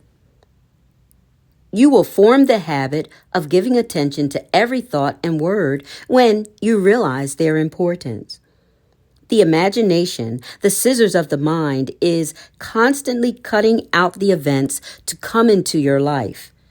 Many people are cutting out fear pictures, seeing things which are not divinely planned. With the single eye, man sees only the truth. He sees through evil, knowing that out of it comes good. He transmutes injustice into justice and disarms his seeming enemy by sending goodwill. We read in mythology of the Cyclops, a race of giants said to have inhabited Sicily. These giants had only one eye in the middle of the forehead. The seat of the imagining faculty is situated in the forehead between the eyes. So, these fabled giants came from this idea. You are indeed a giant when you have a single eye. Then every thought will be a constructive thought, and every word a word of power. Let the third eye be the watchman at the gate. If therefore thine eye be single, thy whole body is full of light. With a single eye, your body will be transformed into your spiritual body, the body electric, made in God's likeness and image, imagination. By seeing clearly the perfect plan, we could redeem the world. With our inner eye, seeing a world of peace and plenty and goodwill. Judge not by appearance, judge righteous judgment. Nation shall not lift up sword against nation, neither shall they learn war any more. The occult law of indifference means that you are undisturbed by adverse appearances. You hold steadily to the constructive thought which wins out. Spiritual law transcends the law of karma. This is the attitude of mind which must be held by the healer or practitioner towards his patient. Indifferent to appearances of lack, loss, or sickness, he brings about the change in mind, body, and affairs. Let me quote from the 31st chapter of Jeremiah. The keynote is one of rejoicing. It gives a picture of the individual freed from negative thinking. For there shall be a day that the watchmen upon the Mount Ephraim shall cry, Arise ye, and let us go up to Zion, unto the Lord our God. The watchman at the gate neither slumbers nor sleeps. It is the eye which watches over Israel. But the individual, living in a world of negative thought, is not conscious of this inner eye. He may occasionally have flashes of intuition or illumination, then falls back into a world of chaos. It takes determination and eternal vigilance to check up on words and thoughts. Thoughts of fear, failure, resentment, and ill will must be dissolved and dissipated. Take the statement, "Every plant my Father in heaven has not planted shall be rooted up." This gives you a vivid picture of rooting up weeds in a garden. They are thrown aside and dry up because they are without soil to nourish them. You nourish negative thoughts by giving them your attention. Use the occult law of indifference and refuse to be interested. Soon, you will starve out the army of the aliens. Divine ideas will crowd your consciousness. False ideas fade away. And you will desire only that which God desires through you. The Chinese have a proverb. The philosopher leaves the cut of his coat to the tailor. So, leave the plan of your life to the divine designer, and you will find all conditions permanently perfect. The ground I am on is holy ground. I now expand rapidly into the divine plan of my life where all conditions are permanently perfect. The Secret Door to Success by Florence Scovel Shinn. Narrated by Mary Muse. The Way of Abundance. Then shalt thou lay up gold as dust. Job, chapter 22, verse 24. The way of abundance is a one-way street. As the old saying is, there are no two ways about it. You are either heading for lack or heading for abundance. The man with a rich consciousness and the man with a poor consciousness are not walking on the same mental street. There is a lavish supply divinely planned for each individual. The rich man is tapping it, for rich thoughts produce rich surroundings. Change your thoughts, and in the twinkling of an eye, all your conditions change. Your world is a world of crystallized ideas, crystallized words. Sooner or later, you reap the fruits of your words and thoughts. Words are bodies or forces which move spirally and return in due season to cross the lives of their creators. People who are always talking lack and limitation reap lack and limitation. You cannot enter the kingdom of abundance bemoaning your lot. I know a woman who had always been limited in her ideas of prosperity. She was continually making her old clothes do instead of buying new clothes. She was very careful of what money she had and was always advising her husband not to spend too much. She said repeatedly, "I don't want anything I can't afford." She couldn't afford much, so she didn't have much.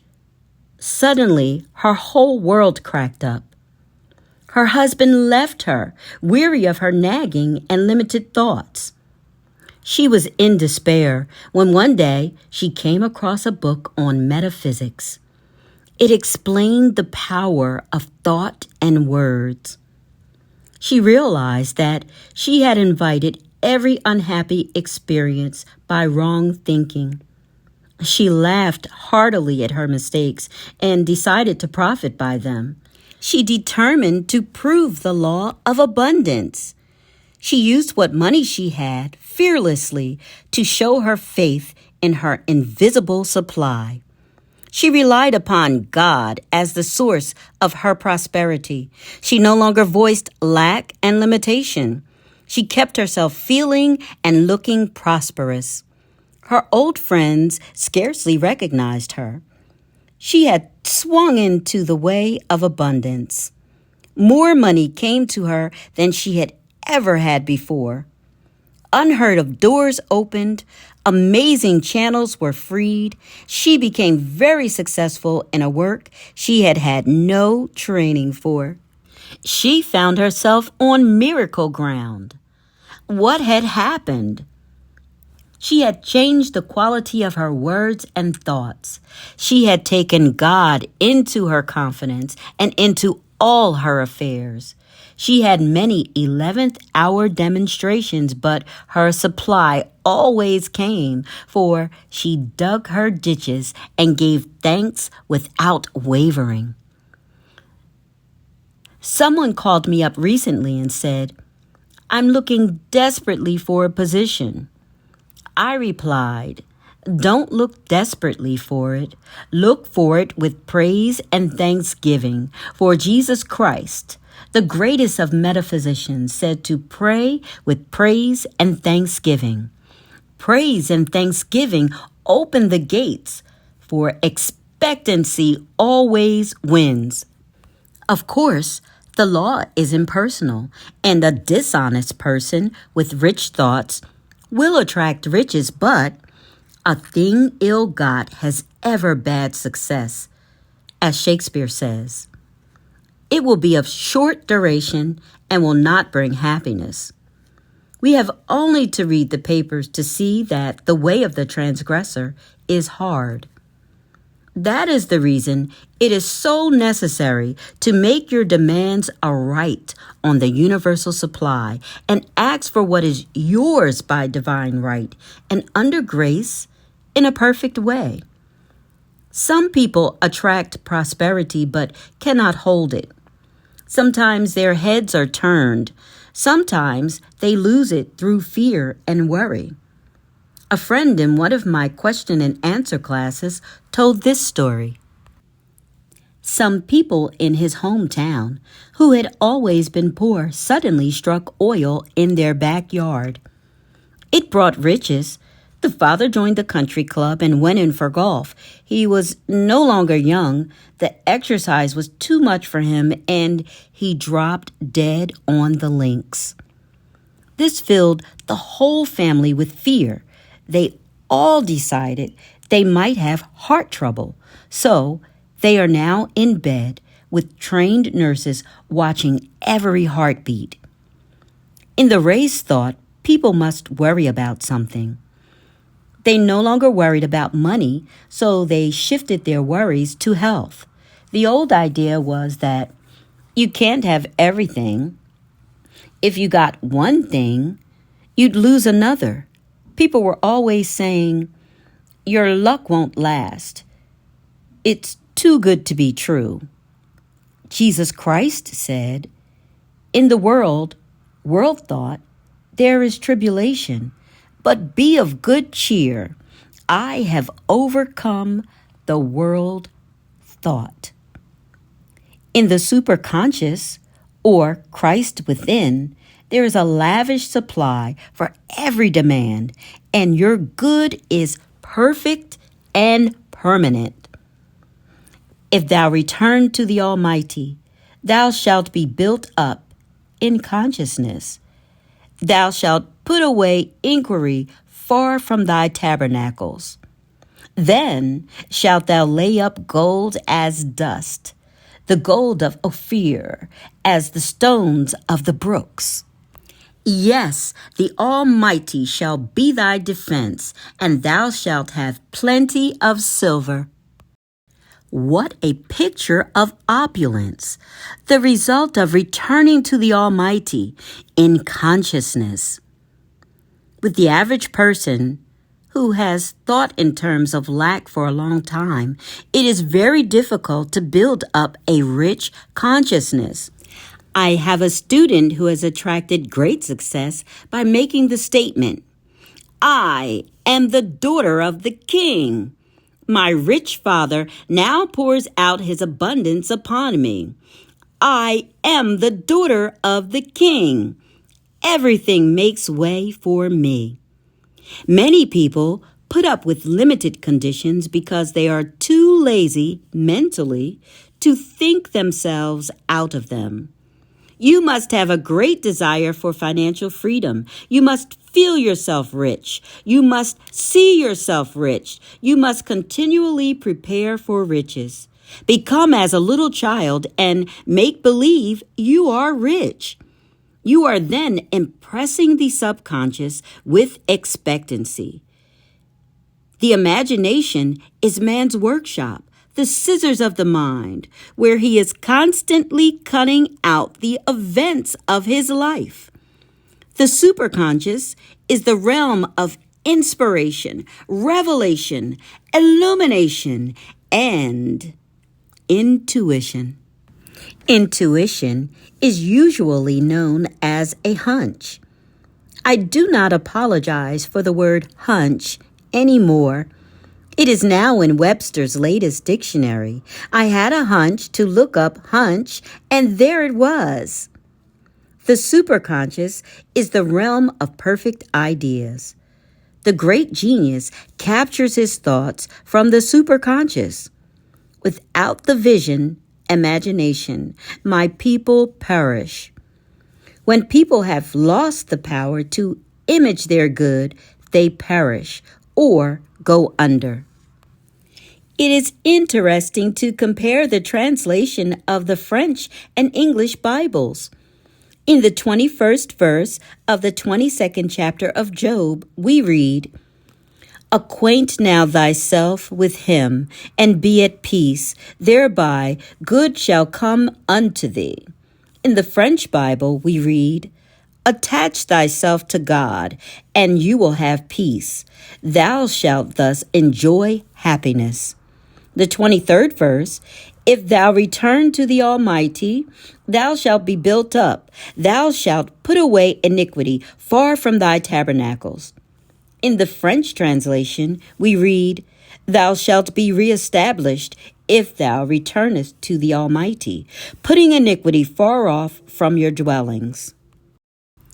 In the 24th verse, we read a new and amazing translation.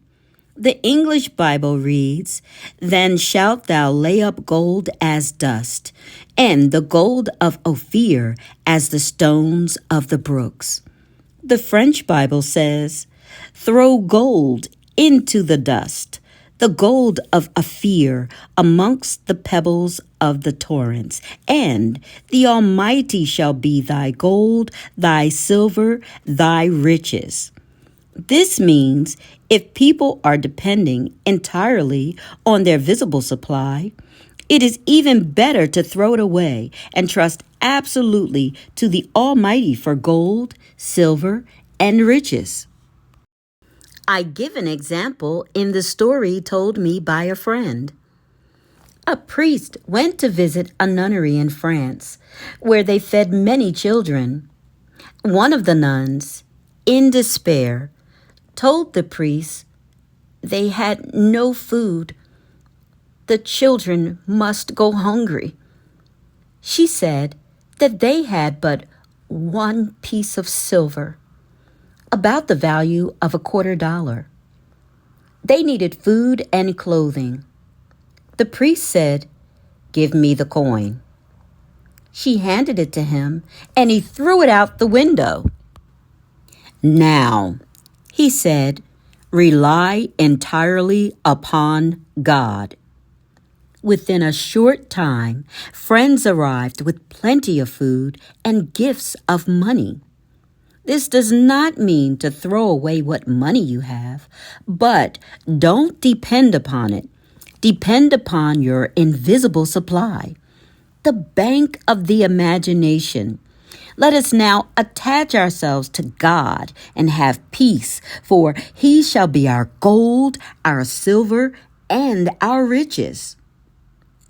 The inspiration of the Almighty shall be my defense, and I shall have plenty of silver. The Secret Door to Success by Florence Scovel Shinn. Narrated by Mary Muse. I shall never want. The Lord is my shepherd. I shall not want. Psalm 23, verse 1. The 23rd Psalm is the best known of all the Psalms. We might say that it is the keynote to the message of the Bible.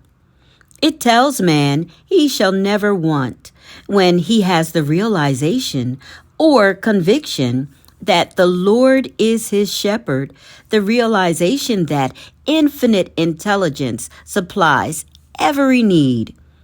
If you get this conviction today, every need will be met now and forevermore. You will draw instantly from the abundance of the spheres, whatever you desire or require, for what you need is already on your pathway. A woman suddenly had the realization, the Lord is my shepherd. I shall never want. She seemed to be touching her invisible supply. She felt outside of time and space. She no longer relied on the external. Her first demonstration was a small but necessary one. She needed at once some large paper clips but had no time to go to a stationer's to buy them. In looking for something else, she opened a little used chest, and in it she found about a dozen large paper clips. She felt that the law was working and gave thanks. Then some needed money appeared. Things large and small came her way.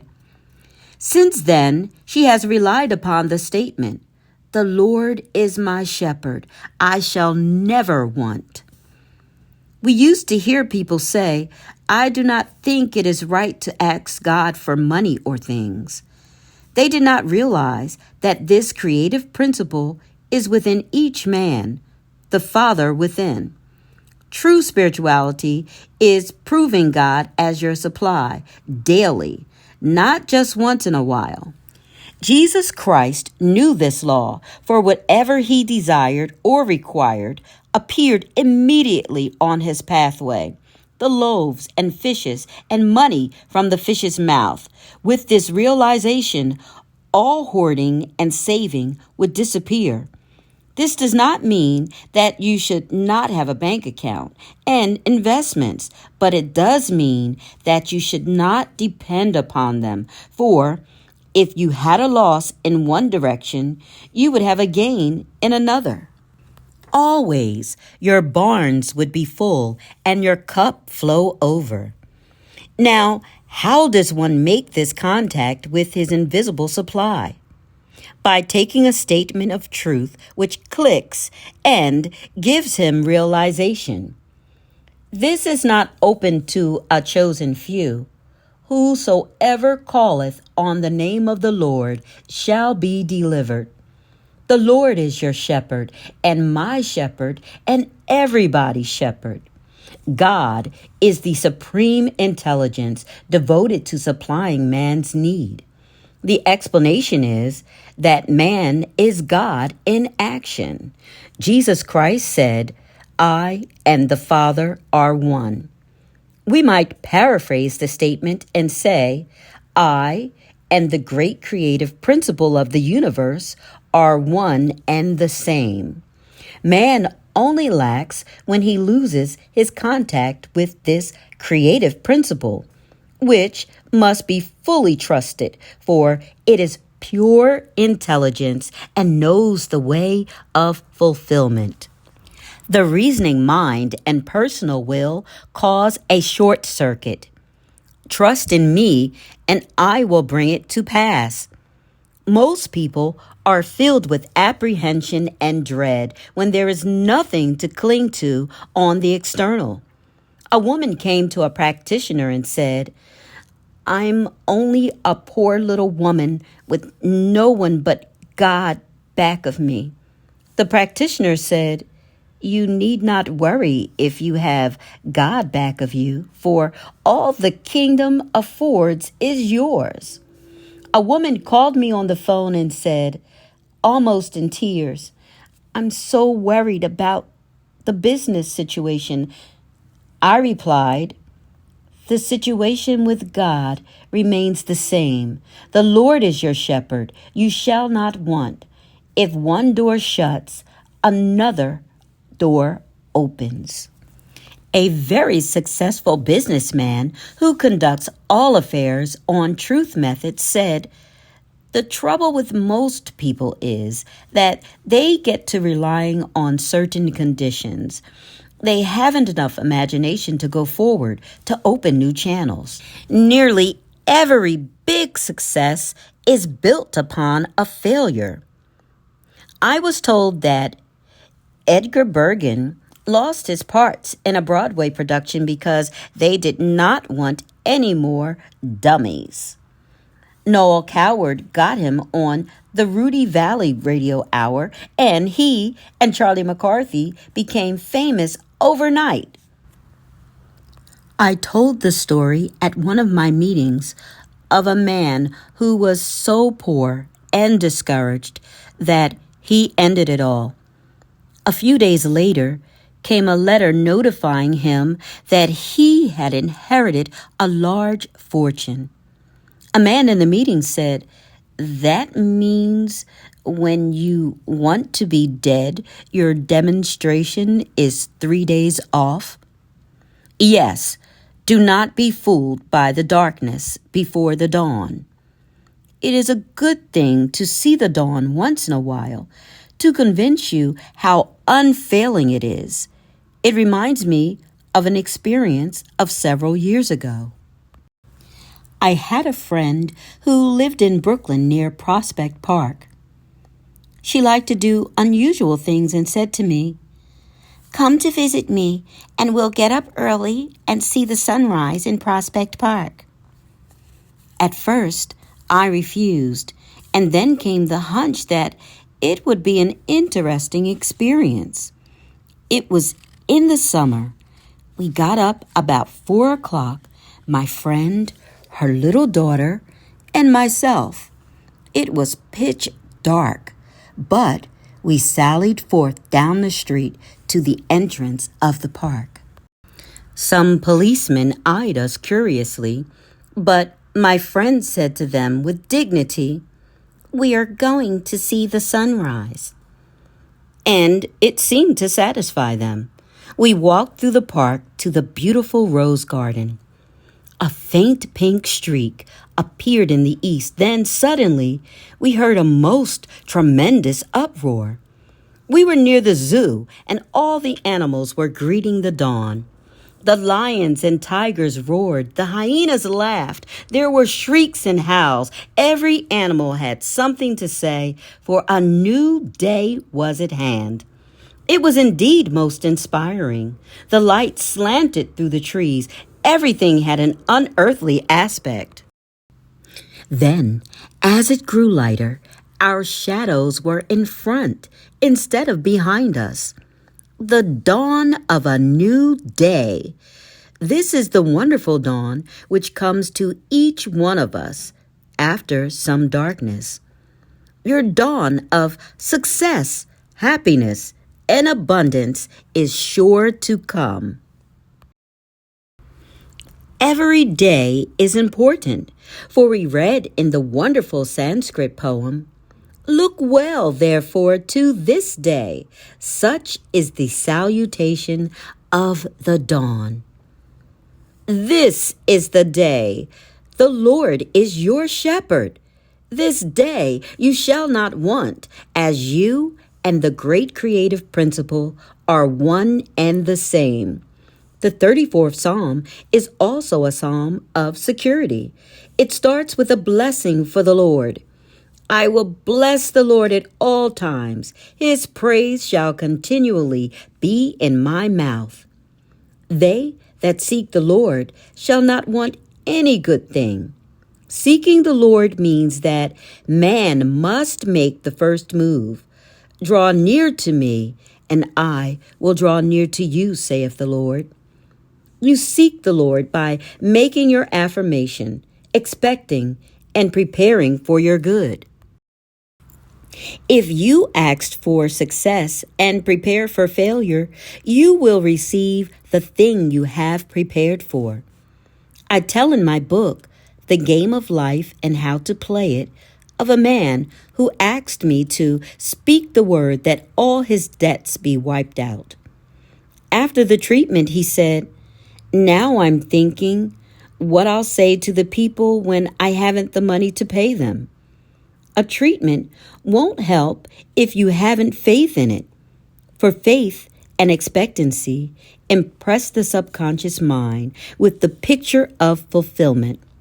In the 23rd Psalm we read, He restoreth my soul. Your soul is your subconscious mind and must be restored with the right ideas. Whatever you feel deeply is impressed upon the subconscious and manifests in your affairs. If you are convinced that you are a failure, you will be a failure until you impress the subconscious with the conviction you are a success. This is done by making an affirmation which clicks. A friend in a meeting said that I had given her the statement as she was leaving the room. The ground you are on is harvest ground. Things with her had been very dull, but this statement clicked. Harvest ground rang in her ears. Good things immediately commenced to come to her, and happy surprises. The reason it is necessary to make an affirmation is because repetition impresses the subconscious. You cannot control your thoughts at first, but you can control your words. And Jesus Christ said, "By your words you are justified, and by your words you are condemned." Every day, choose the right words, the right thoughts. The imagining faculty is the creative faculty. Out of the imagination of the heart come the issues of life. We have all a bank we can draw upon, the bank of the imagination. Let us imagine ourselves rich, well, and happy. Imagine all our affairs in divine order, but leave the way of fulfillment to infinite intelligence. He has weapons ye know not of. He has channels which will surprise you. One of the most important passages in the 23rd Psalm is, "Thou preparest a table before me in the presence of mine enemies." This means that even in the presence of the enemy situation brought on by your doubts, fears, and resentments, a way out is prepared for you. The Lord is my shepherd. I shall never want.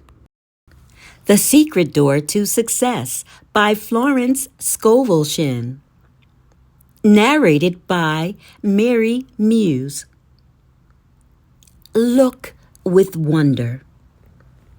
I will remember the works of the Lord. Surely I will remember thy wonders of old. Psalms chapter 77, verse 11. The words wonder and wonderful are used many times in the Bible. In the dictionary, the word wonder is defined as a cause for surprise, astonishment, a miracle, a marvel. Ouspensky, in his book Tertium Organum, calls the fourth dimensional world the world of the wondrous. He has figured out mathematically that there is a realm where all conditions are perfect. Jesus Christ called it the kingdom. We might say, "Seek ye first the world of the wondrous, and all things shall be added unto you." It can only be reached through a state of consciousness. Jesus Christ said, to enter the kingdom, we must become as a little child. Children are continually in a state of joy and wonder. The future holds promises of mysterious good. Anything can happen overnight. Robert Louis Stevenson in A Child's Garden of Verses says, "The world is so full of a number of things, I'm sure we should all be as happy as kings." So let us look with wonder at that which is before us. That statement was given me a number of years ago. I mention it in my book, The Game of Life and How to Play It. I had missed an opportunity and felt that I should have been more awake to my good. The next day, I took the statement early in the morning. I looked with wonder at that which is before me.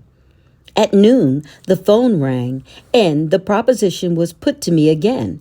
This time, I grasped it. I did indeed look with wonder, for I never expected the opportunity to come to me again. A friend in one of my meetings said the other day that this statement had brought her wonderful results. It fills the consciousness with happy expectancy. Children are filled with happy expectancy until grown-up people and unhappy experiences bring them out of the world of the wondrous. Let us look back and remember some of the gloomy ideas which were given us. Eat the speckled apples first. Don't expect too much, then you won't be disappointed. You can't have everything in life. Childhood is your happiest time. No one knows what the future will bring. What a start in life. These are some of the impressions I picked up in early childhood. At the age of 6, I had a great sense of responsibility. Instead of looking with wonder at that which was before me, I looked with fear and suspicion. I feel much younger now than I did when I was 6. I have an early photograph taken about that time, grasping a flower, but with a careworn and hopeless expression. I had left the world of the wondrous behind me. I was now living in the world of realities, as my elders told me, and it was far from wondrous. It is a great privilege for children to live in this age when they are taught truth from their birth. Even if they are not taught actual metaphysics, the ethers are filled with joyous expectancy. You may become a Shirley Temple, or a Freddie Bartholomew, or a great pianist at the age of 6 and go on a concert tour. We are all now back in the world of the wondrous, where anything can happen overnight, for when miracles do come, they come quickly. So let us become miracle conscious, prepare for miracles, expect miracles, and we are then inviting them into our lives. Maybe you need a financial miracle. There is a supply for every demand. Through active faith, the word, and intuition, we release this invisible supply. I will give an example. One of my students found herself almost without funds. She needed $1,000, and she had had plenty of money at one time and beautiful possessions, but had nothing left but an ermine wrap. No fur dealer would give her much for it. I spoke the word that it would be sold to the right person for the right price, or that the supply would come in some other way. It was necessary that the money manifest at once. It was no time to worry or reason. She was on the street making her affirmations. It was a stormy day. She said to herself, "I'm going to show active faith in my invisible supply by taking a taxi cab." It was a very strong hunch. As she got out of the taxi at her destination, a woman stood waiting to get in. It was an old friend, a very, very kind friend. It was the first time in her life she had ever taken a taxi, but her Rolls Royce was out of commission that afternoon. They talked, and my friend told her about the ermine wrap.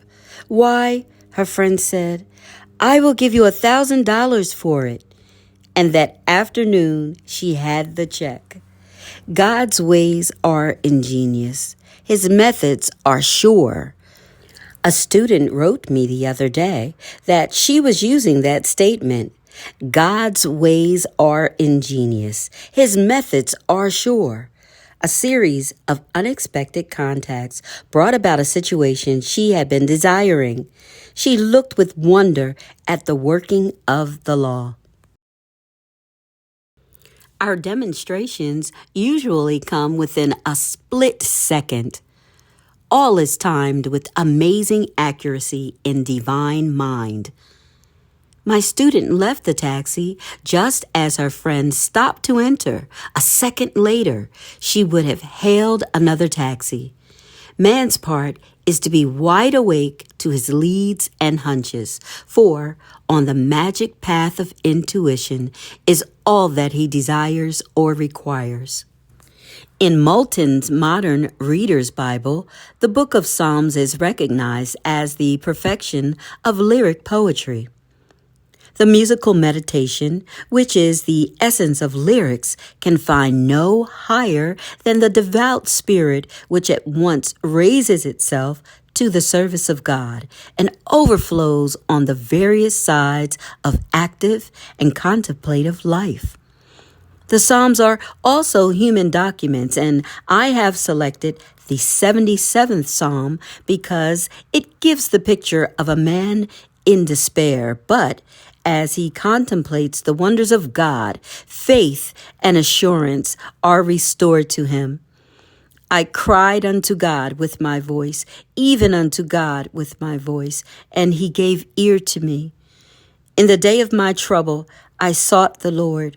My soul refused to be comforted. Will the Lord cast off forever? And will he be favorable no more?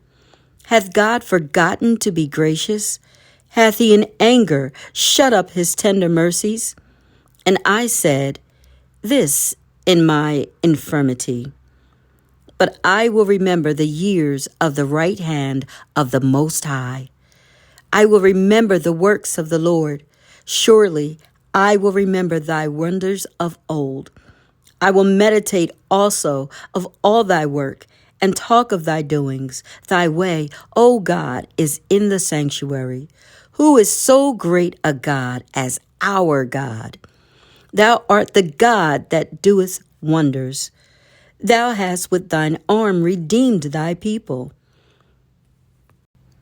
This is a picture of what the average truth student goes through. When confronted with a problem, he is assailed by thoughts of doubt, fear, and despair. Then some statement of truth will flash into his consciousness. God's ways are ingenious. His methods are sure.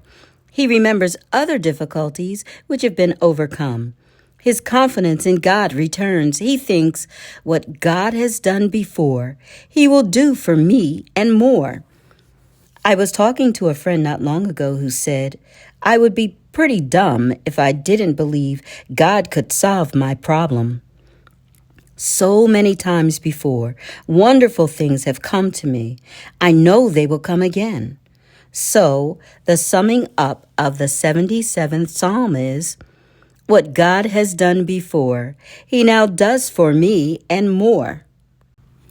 It is a good thing to say when you think of your past success, happiness, or wealth.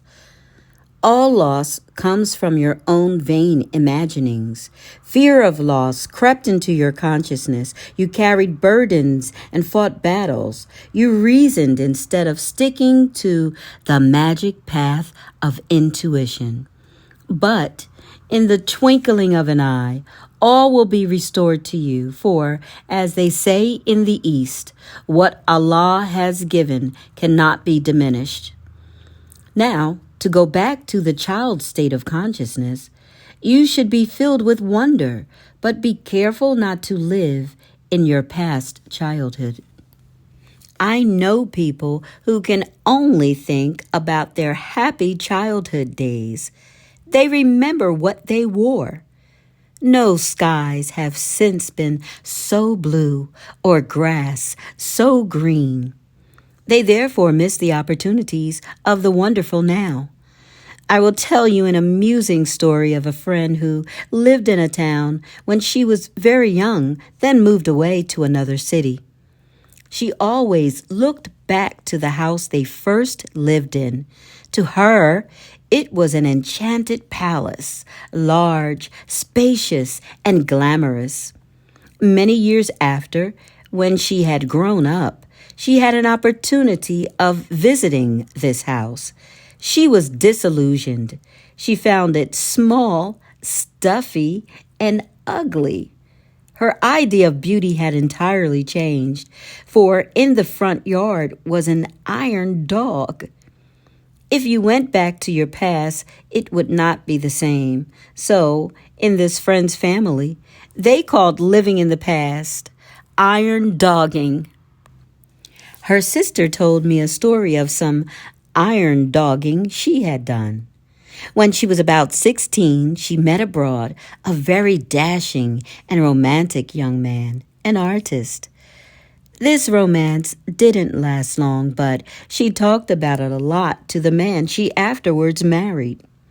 Years rolled by. The dashing and romantic young man had become a well-known artist and came to this country to have an exhibition of his pictures. My friend was filled with excitement and hunted him up to renew their friendship. She went to his exhibition, and in walked a portly businessman. No trace was left of the dashing romantic youth.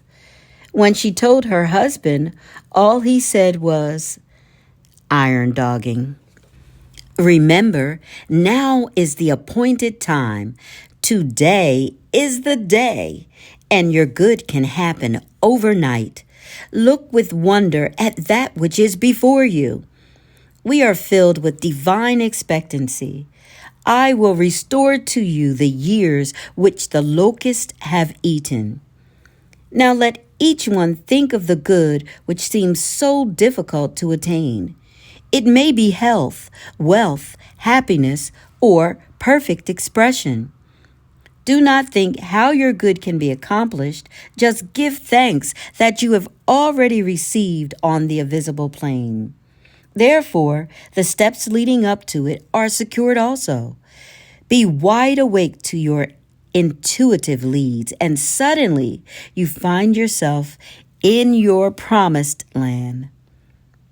I look with wonder at that which is before me. The Secret Door to Success by Florence Scovel Shinn. Narrated by Mary Muse. Catch up with your good. And it shall come to pass that before they call, I will answer. And while they are yet speaking, I will hear. Isaiah chapter 65, verse 24. Catch up with your good. This is a new way of saying, before they call, I will answer. Your good precedes you. It gets there before you do. But how to catch up with your good? For you must have ears that hear and eyes that see, or it will escape you. Some people never catch up with their good in life. They will say, my life has always been one of hardship. No good luck ever comes to me. They are the people who have been asleep to their opportunities or, through laziness, haven't caught up with their good. A woman told a group of friends that she had not eaten for 3 days. They dashed about asking people to give her work, but she refused it. She explained that she never got up until 12 o'clock. She liked to lie in bed and read magazines. She just wanted people to support her while she read Vogue and Harper's Bazaar. We must be careful not to slip into lazy states of mind. Take the affirmation, I am awake to my good. I never miss a trick. most people are only half awake to their good. A student said to me, "If I don't follow my hunches, I always get into a jam." I will tell the story of a woman, one of my students, who follows her intuitive lead, which brought amazing results. She had been asked to visit friends in a nearby town. She had very little money. When she arrived at her destination, she found the house locked up. They had gone away. She was filled with despair, then commenced to pray. She said, "Infinite intelligence, give me a definite lead. Let me know just what to do." The name of a certain hotel flashed into her consciousness. It persisted. The name seemed to stand out in big letters. She had just enough money to get back to New York and the hotel.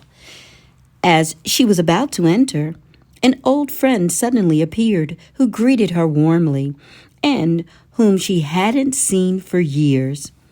She explained that she was living at the hotel but was going away for several months and added, "Why don't you live in my suite while I'm away? It won't cost you a cent." My friend accepted gratefully and looked with amazement on the working of spiritual law. She had caught up with her good by following intuition. All going forward comes from desire. Science today is going back to Lamarck and his dint of wishing theory. He claims that birds do not fly because they have wings, but they have wings because they wanted to fly. Result of the push of the emotional wish. Think of the irresistible power of thought with clear vision.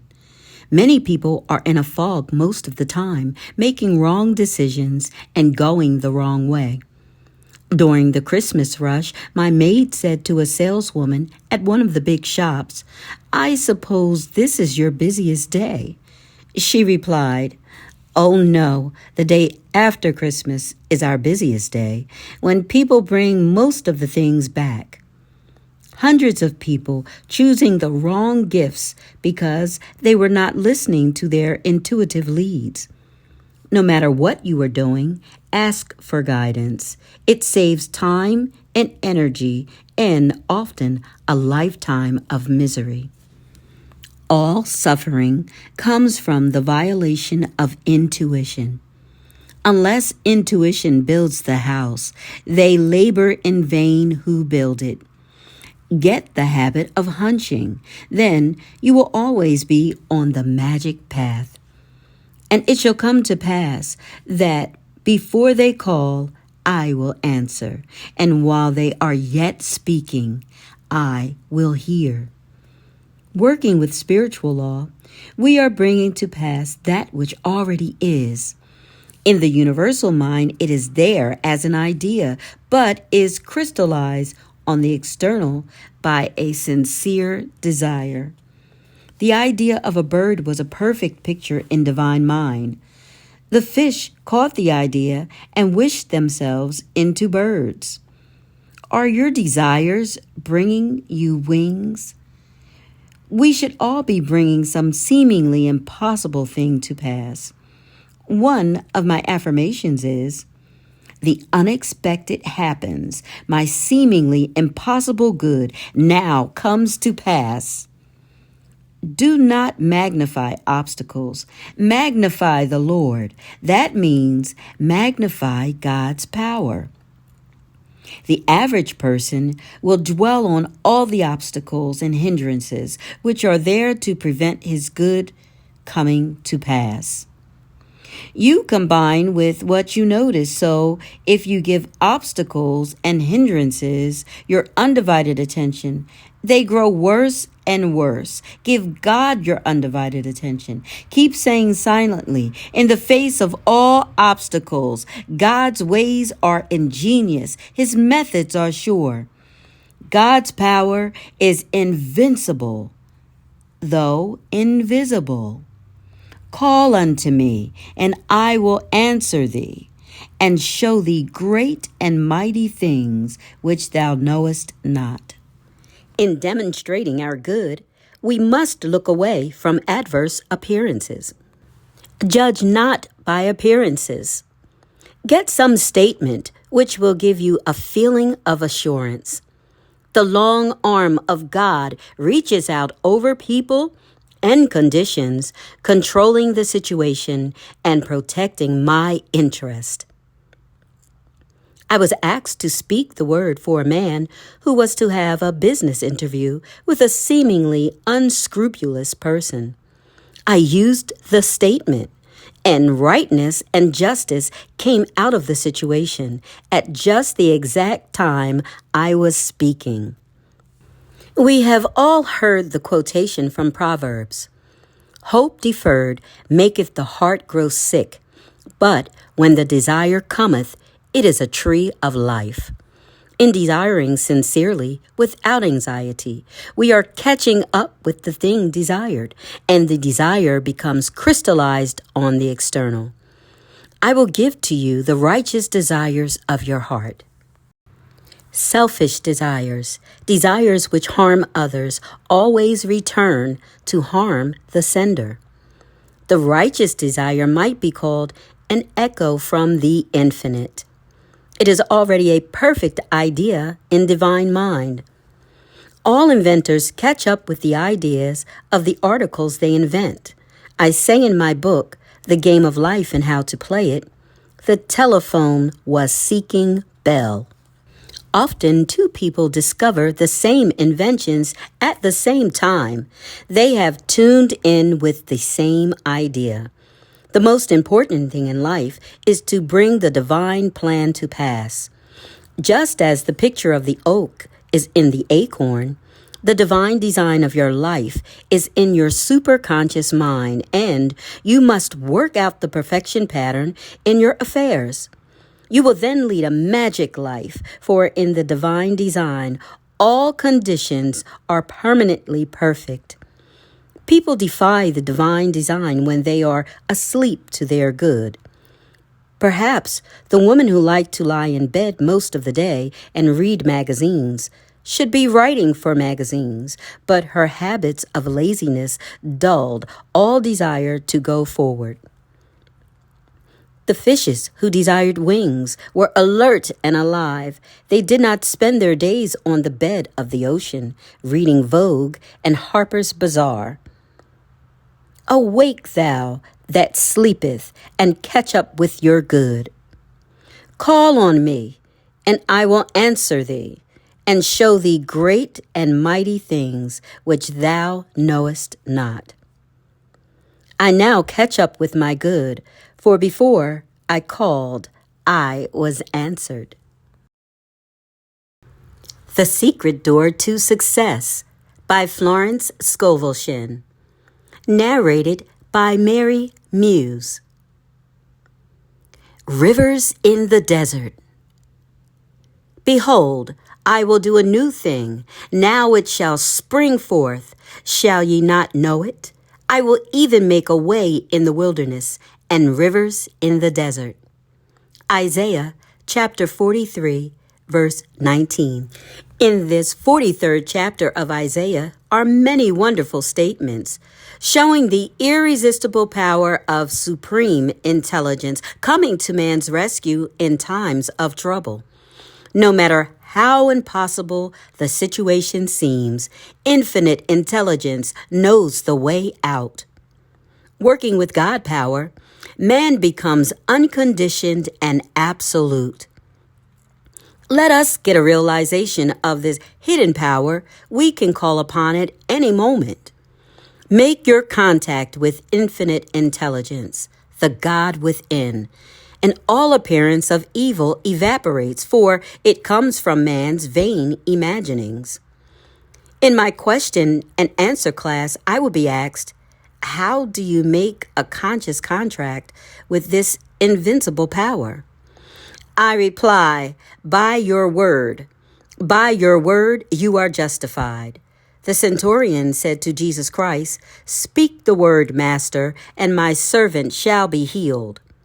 Whosoever calleth on the name of the Lord shall be delivered." Notice the word call. You are calling on the Lord or law when you make an affirmation of truth. As I always say, take a statement which clicks. That means gives you a feeling of security. People are enslaved by ideas of lack of love, lack of money, lack of companionship, lack of health, and so on. They are enslaved by the ideas of interference and incompletion. They are asleep in the Adamic dream. Adam, generic man, ate of Maya, the tree of illusion, and saw two powers, good and evil.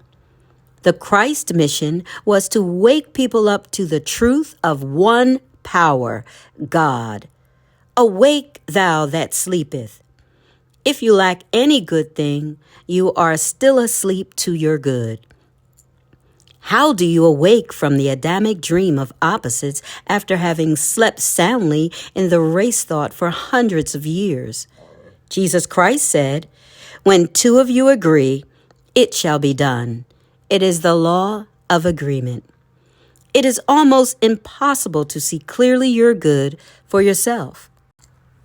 That is where the healer, practitioner, or friend is necessary. Many successful men say they have succeeded because their wives believed in them. I will quote from a current newspaper giving Walter P. Chrysler's tribute to his wife. "Nothing," he once said, "has given me more satisfaction in life than the way my wife had faith in me from the very first through all those years." Chrysler wrote of her, "It seemed to me I could not make anyone understand that I was ambitious except Della. I could tell her and she would nod. It seems to me I even dated to tell her that I intended someday to be master mechanic. She always backed his ambitions." Talk about your affairs as little as possible, and then only to the ones who will give you encouragement and inspiration.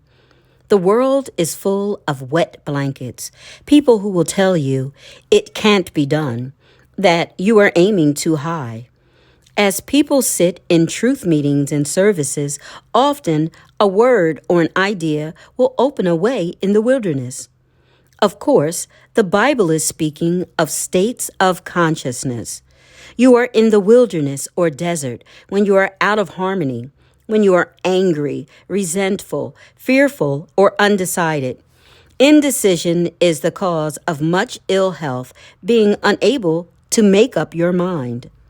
One day, when I was in a bus, a woman stopped it and asked the conductor its destination.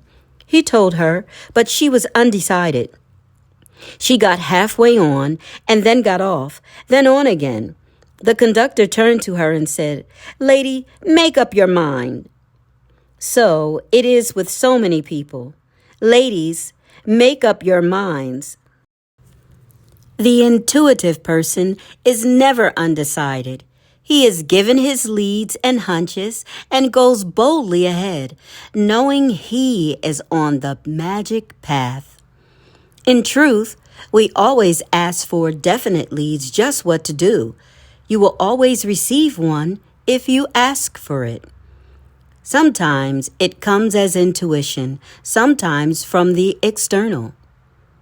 One of my students, named Ada, was walking down the street undecided whether to go to a certain place or not. She asked for a lead. Two women were walking in front of her. One turned to the other and said, "Why don't you go, Ada?" The woman's name just happened to be Ada. My friend took it as a definite lead and went on to her destination, and the outcome was very successful.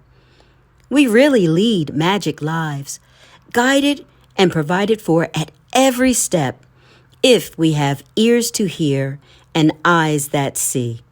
Of course, We have left the plane of the intellect and are drawing from the superconscious, the God within, which says, "This is the way, walk ye in it." Whatever you should know will be revealed to you. Whatever you lack will be provided. Thus saith the Lord, which maketh a way in the sea and a path in the mighty waters. Remember ye not the former things, neither consider the things of old. People who live in the past have severed their contact with the wonderful now. God knows only the now. Now is the appointed time. Today is the day. Many people lead lives of limitation, hoarding and saving, afraid to use what they have, which brings more lack and more limitation. I give the example of a woman who lived in a small country town. She could scarcely see to get about and had very little money. A kind friend took her to an oculist and presented her with glasses, which enabled her to see perfectly. Some time later, she met her on the street without the glasses. She exclaimed, "Where are your glasses?" The woman replied, "Well, you don't expect me to hack 'em out by using them every day, do you? I only wear them on Sundays." You must live in the now and be wide awake to your opportunities. Behold, I will do a new thing. Now it shall spring forth. Shall ye not know it? I will even make a way in the wilderness and rivers in the desert. This message is meant for the individual. Think of your problem and know that infinite intelligence knows the way of fulfillment. I say the way, for before you called, you were answered. The supply always precedes the demand. God is the giver and the gift, and now creates his own amazing channels. When you have asked for the divine plan of your life to manifest, you are protected from getting the things that are not in the divine plan. You may think that all your happiness depends upon obtaining one particular thing in life. Later on, you praise the Lord that you didn't get it. Sometimes you are tempted to follow the reasoning mind and argue with your intuitive leads. Suddenly, the hand of destiny pushes you right into your right place under grace. You find yourself back on the magic path again. You are now wide awake to your good. You have the ears that hear, your intuitive leads, and the eyes which see the open road of fulfillment. The genius within me is released. I now fulfill my destiny. Florence Scovel Shinn's Secret Door to Success, narrated by Mary Muse. The inner meaning of Snow White and the Seven Dwarfs. I have been asked to give a metaphysical interpretation of Snow White and the Seven Dwarfs, one of Grimm's fairy tales. It is amazing how this picture, a fairy story, swept sophisticated New York and the whole country due to Walt Disney's genius. This fairy tale was supposed to be for children, but men and women have packed the theater. It is because fairy tales come down from old legends of Persia, India, and Egypt, which are founded on truth. Snow White, the little princess, has a cruel stepmother who is jealous of her. This cruel stepmother idea appears also in Cinderella. Nearly everyone has a cruel stepmother.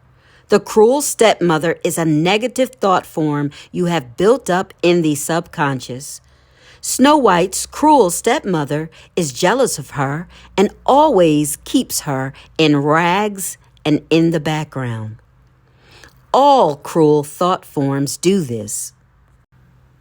The cruel stepmother consults her magic mirror every day saying, Magic mirror on the wall, who is the fairest of them all? One day the mirror replies, Thou queen, mayst fair and beauteous be, but Snow White is lovelier far than thee. This enrages the queen, so she decides to send Snow White to the forest to be killed by one of her servants. However, the servant's heart melts when Snow White begs for her life, so he leaves her in the woods. The woods are filled with terrifying animals and many pitfalls and dangers. She falls in terror to the ground, and while there, a most unusual spectacle presents itself. Scores of the most delightful little animals and birds creep up and surround her. Rabbits, squirrels, deer, beavers, raccoons, etc. She opens her eyes and greets them with pleasure. They are so friendly and attractive. She tells her story, and they lead her to a little house, which she makes her home.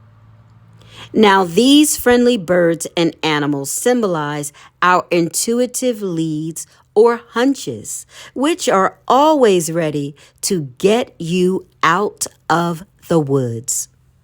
The little house proves to be the home of the 7 dwarfs.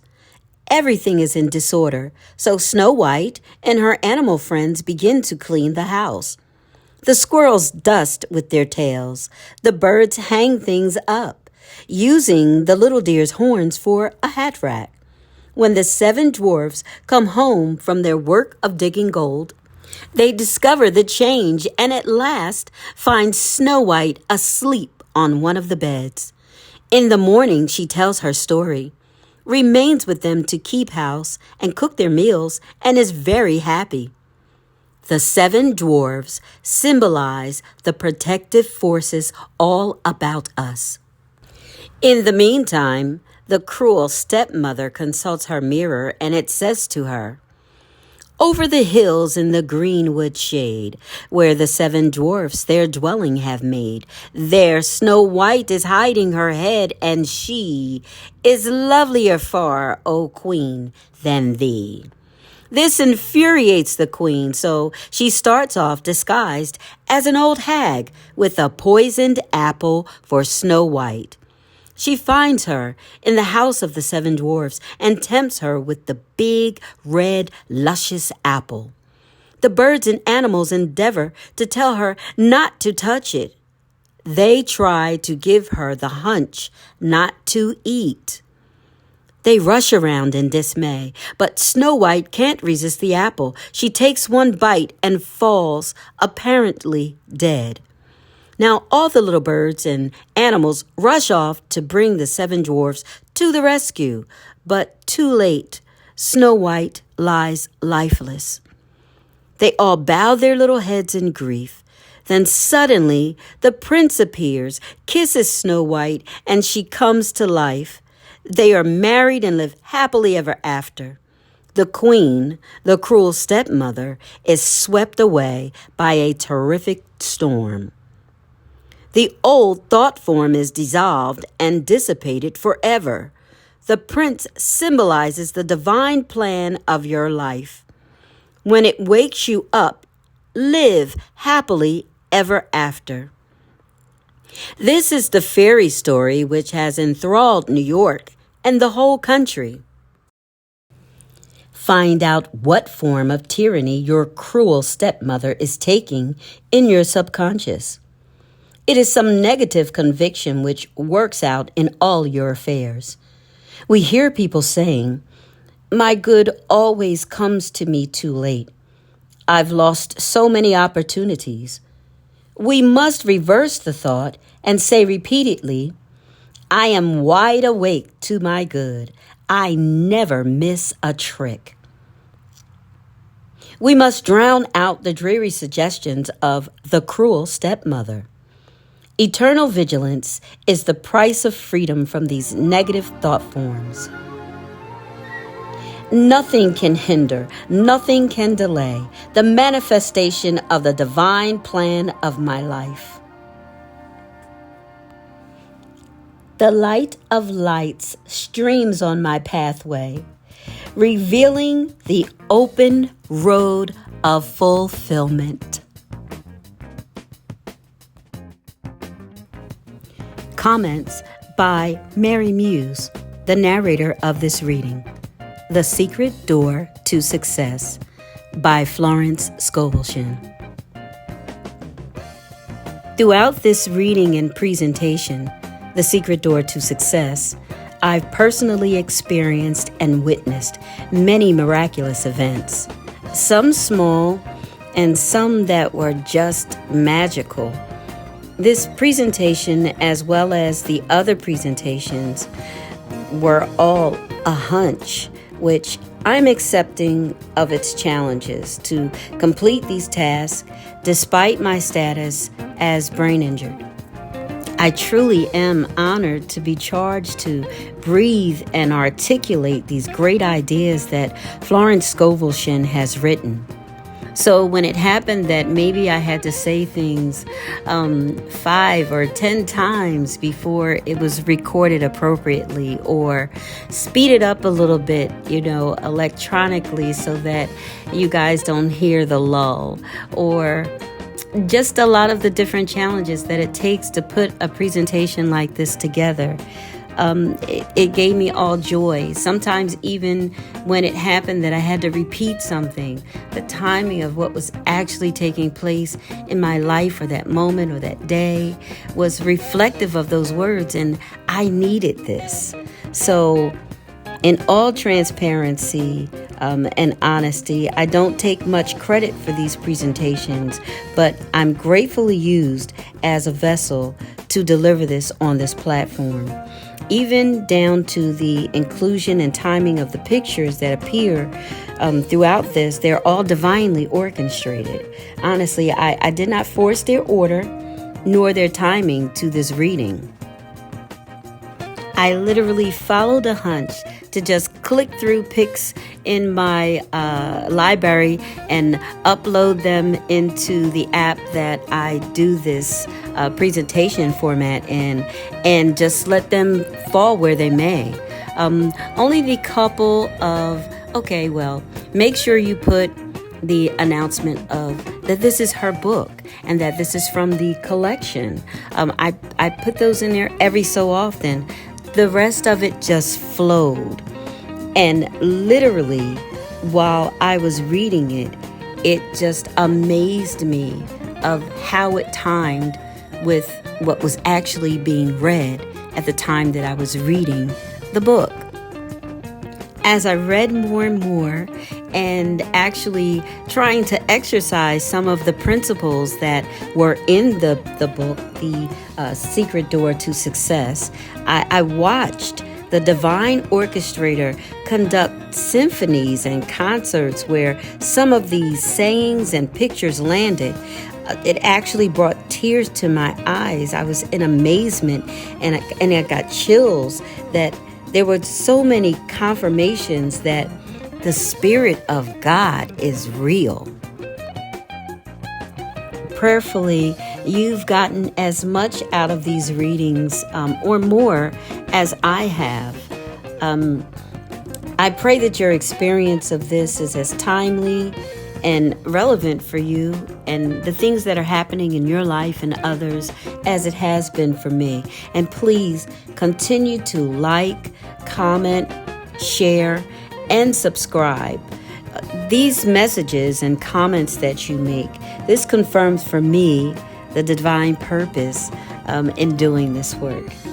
I so appreciate all of you. It is a joy to have these ideas, concepts, and godly divine words to flow through me and my space into you and into the world, into the many different spaces and places that it goes into.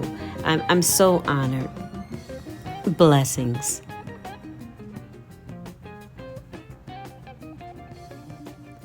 Please look forward to part 3 of the collection, The Power of the Spoken Word, by Florence Scovel Shinn, narrated by Mary Muse, in the very near future.